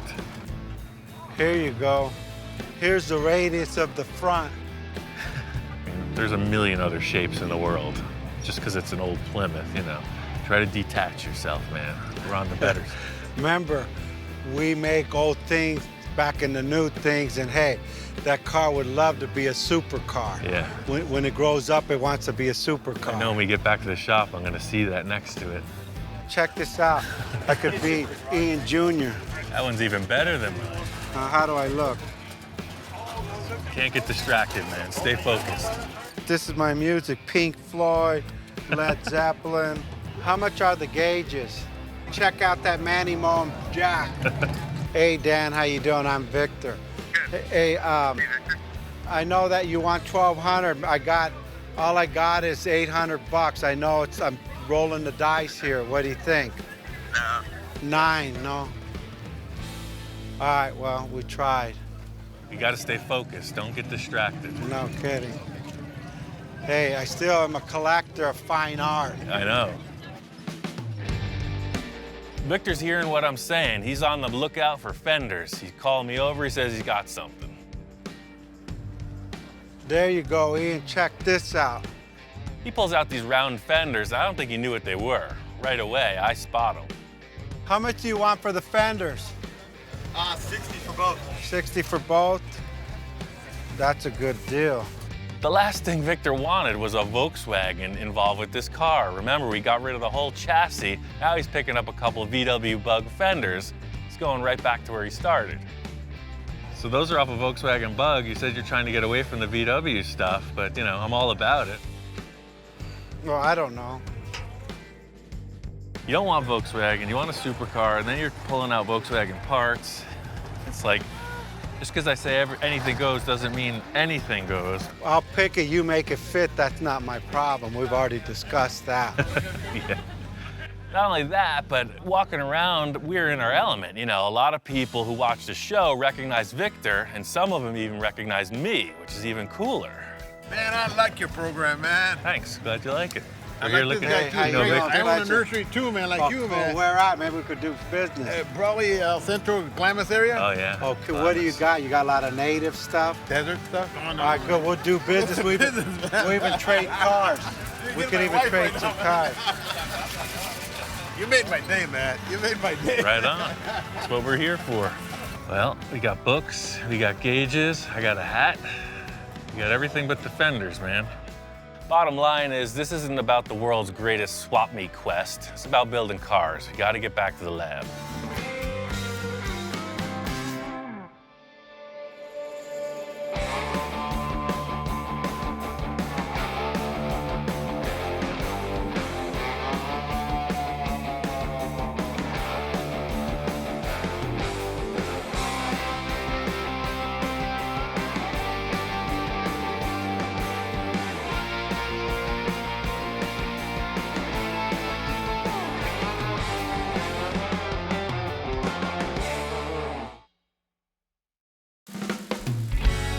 We are moving along with this build. Because we're gonna make a mold of the entire car in the end, it's been kind of an unusual process. It's allowed us to use a lot of different pieces from different cars. Some good, some not so good. But at the end of the day, I gotta make it work with the design we're going for. That's my favorite thing about customizing, is that you take something that exists and you make it your own. It's definitely a challenge.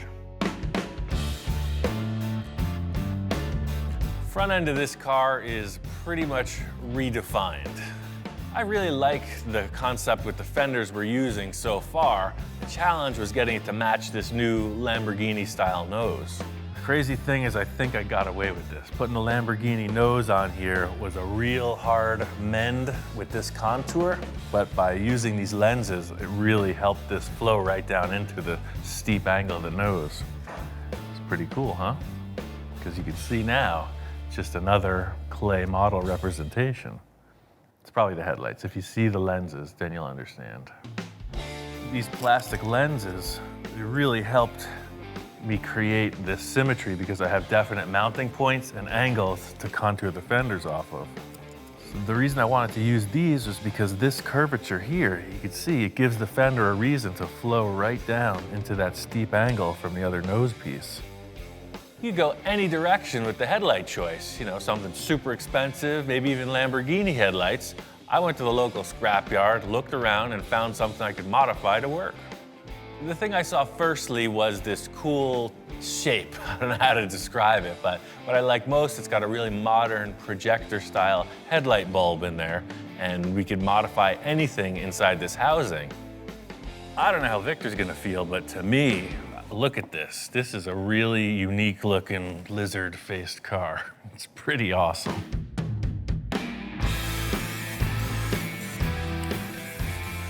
Needed some kind of symmetry, so I was able to make a template off of this grill opening, and that gave me the angle and the distance from this shape here, and then just flip it, and that's how you get the symmetry. I was using these as tools, but in the end, they look pretty darn awesome. Cool fact of these headlights is they are production car parts. They got some numbers on them. I'm sure we can get a duplicate set. It's a really unorthodox way to build a car. We've never done it like this before. I just hope we can tie it in as the end time comes, because it's pretty loose. There's two giant holes in the side of the car. Just don't look at that, don't look at the roof. The nose looks good. The big challenge in this whole thing is that we're kind of just coming up with one aspect of the build at a time. It's almost like charades. In other words, I have a piece and I'm explaining, you know, sounds like this, feels like this, and Victor comes up with what he hopes is a solution. Or versa versa. Victor brings in some stuff and I gotta figure out how to put it together. This nose piece is completely void of any grill or insert. You know, I'm working on the headlights, the upper side of it. The wheel arches need to get fit in as well. You can see that this wheel arch opening definitely is not gonna be okay. It's way too far out. I got an idea that just might fix the problem pretty easy. Victor's showing me all these old parts laying around the yard, you know, and he's optimistic. I'm thinking these burnt up fenders are worthless. It turns out I need this shape for this task.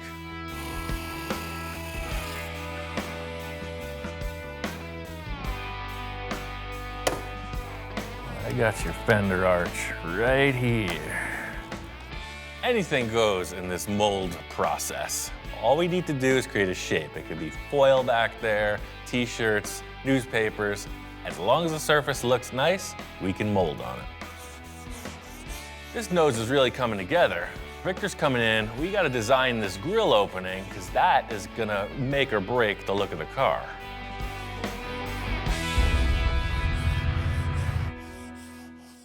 Ian, what's going on? Hey, hey. These occasional visits by Victor is kind of like the shop manager coming in and checking on the employee's progress. I think it's essential that he's here during the whole thing. Wow, what a difference. That's amazing. You blended in that Lamborghini front end like perfectly. It's good to see that Victor's happy with the front end. I showed him my idea for the headlights and I could see his wheels are turning. He's kind of liking the idea. Yeah, no, that's gonna look awesome, man. Look at that. It's gonna give you that like mean look. And what I love about what he did when he contoured the hood in the headlight, it gives you this like round fender, just sleek, like made for speed, you know, supercar speed. This guy nailed it again. So, as usual, you told me what to do and I did my own thing anyway. So I moved the nose in a little bit shorter. Yeah, I noticed you took about 6 or 8 inches off. Remember, I wanted this thing to go like this, and then now it just goes like this. Victor is all about proportion, and he was coming up with these numbers that just didn't jive to me. So most of the time, I just have to do what I see fit at that moment. You know, the great question, what would Ian do? I just ask Ian and do it. You didn't cut it, did you? After all that labor and accomplishment, Victor's only got one thing on his mind, and it's like, did you cut the Lamborghini front end apart? Fortunately, I know I didn't have to do that, and the secret's safe with me. It's buried underneath plenty of filler. If you're cool with the way this is progressing, I say we get that lower spoiler in place and figure out what we're gonna do about the grill opening. Let's do it. that, since you've adjusted it to fit the wheels, it's wider than the actual piece now. The first thing that bothers me, you know, was definitely these little wings coming out here. I want to cut these little wings off of here and just take it and let the body come straight up to this point. That's a really nice piece to be cutting up, but we can do whatever. What were you thinking about the grill opening? Check this out. You know, Super Bowl, right? Right. Well, I bought a new TV. When I explained to Victor that we can incorporate anything into the design of this car, he takes it to heart. And I think he's trying to push the boundaries a bit. So here's the grill, literally. Check this out. I mean, I seen it and that's where I got it. Check it out. There's the grill right there. He's walking in the door with a pile of styrofoam. He says he bought a big screen television for the big game on Sunday. And for whatever reason, he's looking at these foam packing parts and it looks like the grill to a supercar to him. Ian's looking at it like, you know, scratching his head like this dude's out of it. Starting to get a little bit loose, man. You're throwing everything at this. First the TV, next the kitchen sink. What do you think? As Victor's giving me a sales pitch, I'm starting to respond a bit. I mean, yeah, it does have an interesting look. You put them together, it makes like a V shape that could be a grill. You can shape foam really easily. Okay, I think we can work with this. I see what you're saying. Look at this vent you get in here. I think if we just get this and just curve it a little, so now it's curved, just like everything we got curved. Sure, we got a few straight lines, but I just take the sharpness off, so it's just a little, you know, curve to it all the way around. You know, my job is to like give the basic concept and idea. Ian's job is to make it work and make it look good, because some of the stuff I come up with could be, you know, looked at kind of interesting, to say the least. You're not down with using the TV packing for the sports car?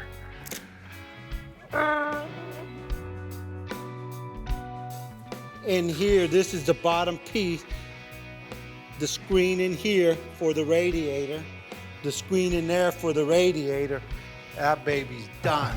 So you've been thinking about this a little while. I had it in my vision, but Yeah. since I bought a TV, that was the cheapest TV I ever bought, because now you got a Lambo grill.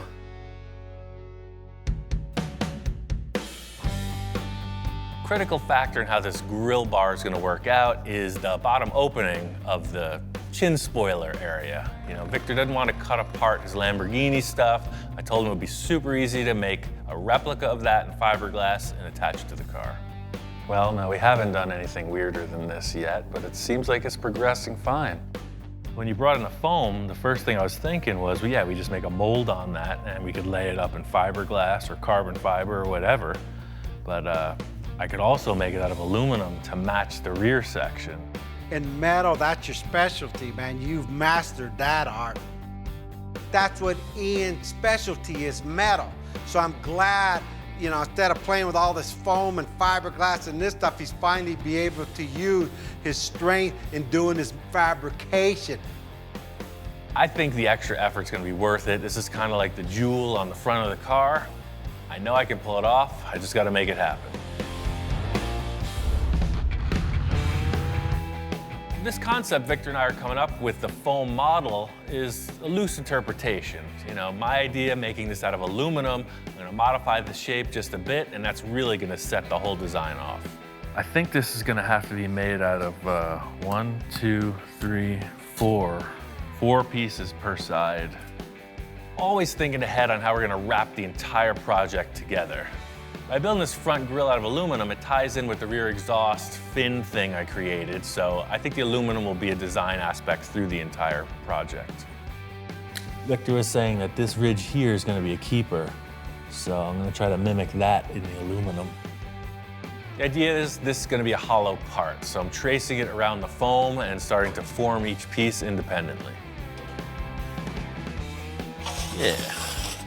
So you can see, when I cut that line, you got a nice ridge that matches the nose. The biggest challenge in this whole thing is I have to envision where I'm going without a sketch, only a discussion on every aspect of this project. In the end, you need a whole car that matches, so each part has to blend in somehow. These guys taper, but this is a straight shot, so I'm gonna join them right at that bend.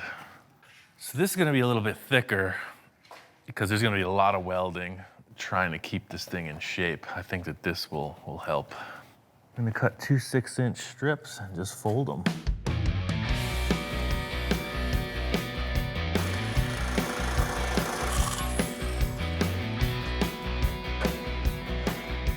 This material is kind of thick. It's starting to push the limits on the sheet metal brake, but it's working out. See, that handle's the result of some aggressive use. The main thing here is to make sure all the pieces have the same degree of bend and that they're all fit up symmetrically. 2 bottoms, 2 tops.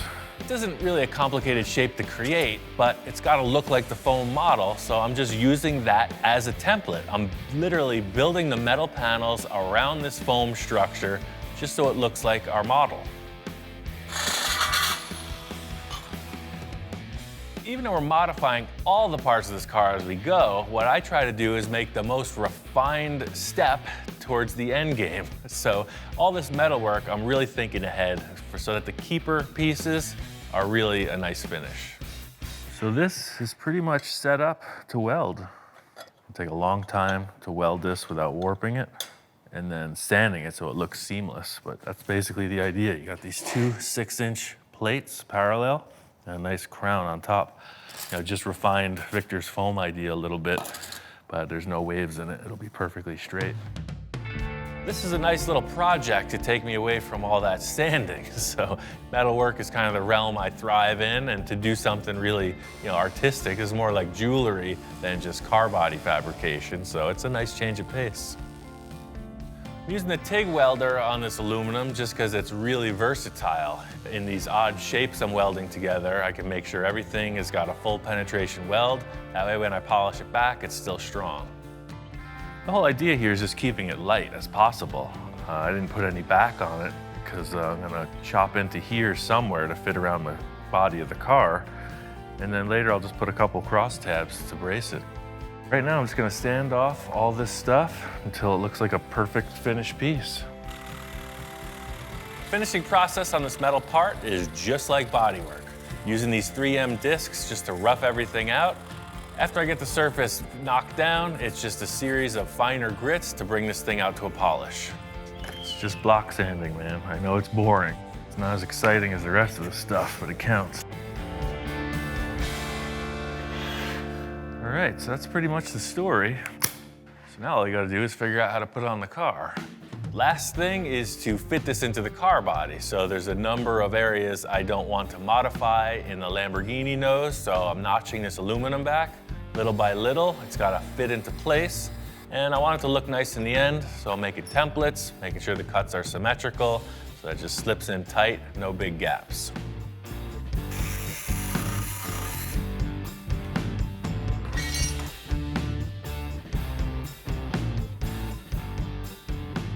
The whole thing is this face here is going way too far forward.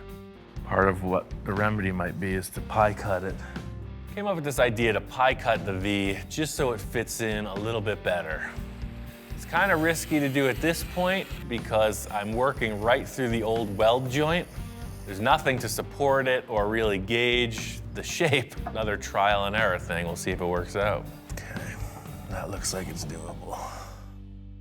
There's only this little piece of metal holding the whole thing together, so I gotta get that onto the table and weld it secure. Just gonna match these, weld them, and then we can set them in the car and join them. Pie cut worked out okay. Welded it back together, finished it off. I really want to get this in the car and see how it looks.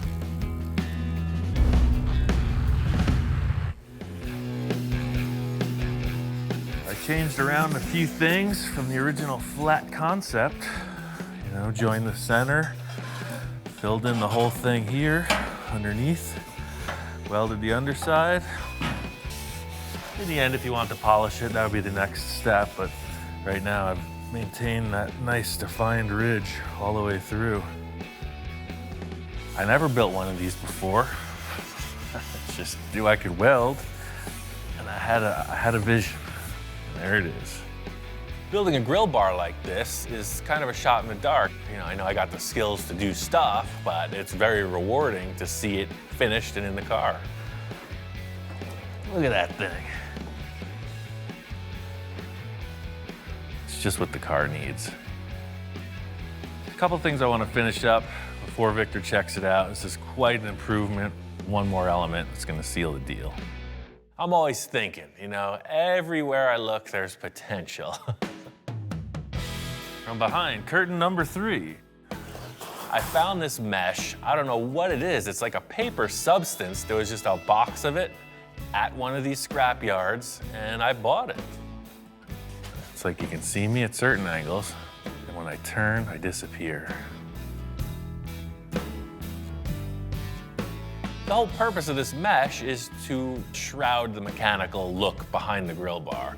It's also got to look cool, and most importantly, air has to flow through it freely for the radiators.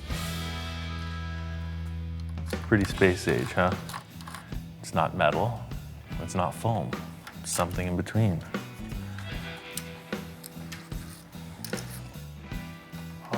Always with that. Need some space.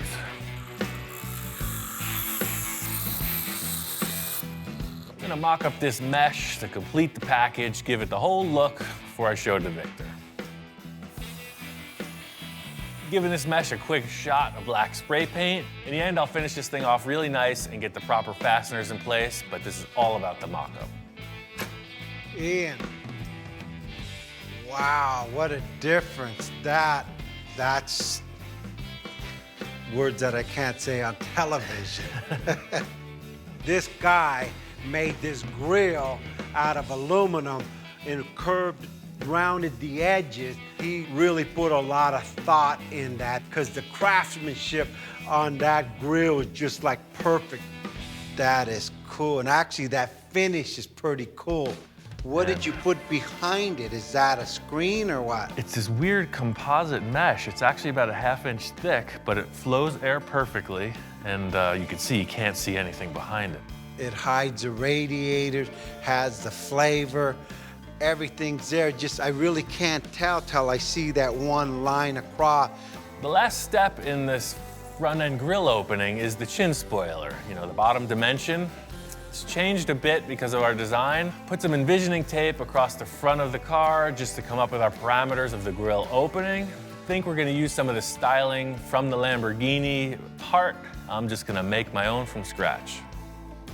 That's kind of what I'm seeing, just to clarify with you. So this gray is basically representing the car body line.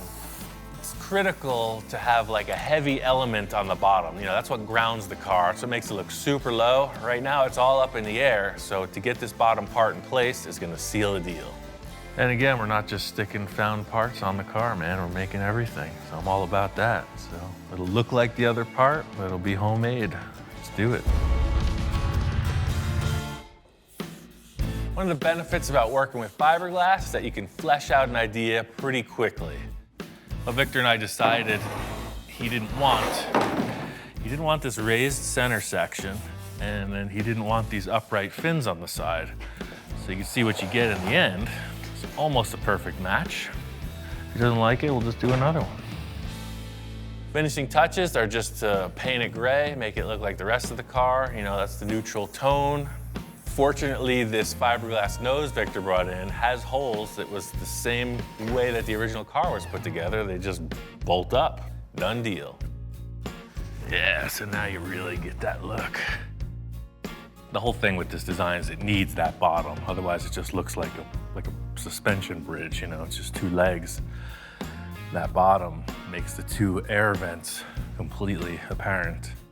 One of the last things to do will be fitting the outside edges of the chin spoiler to the final contour of the fender. Leaving extra space for now, because you never know, something just might change.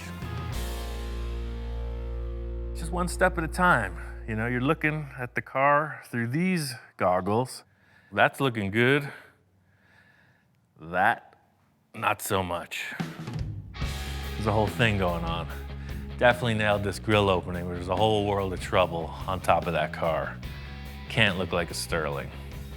Crazy thing about building these cars is that you get this small glimpse of victory, but then there's like a huge task on the next step. The ugly duckling in the equation is that roof.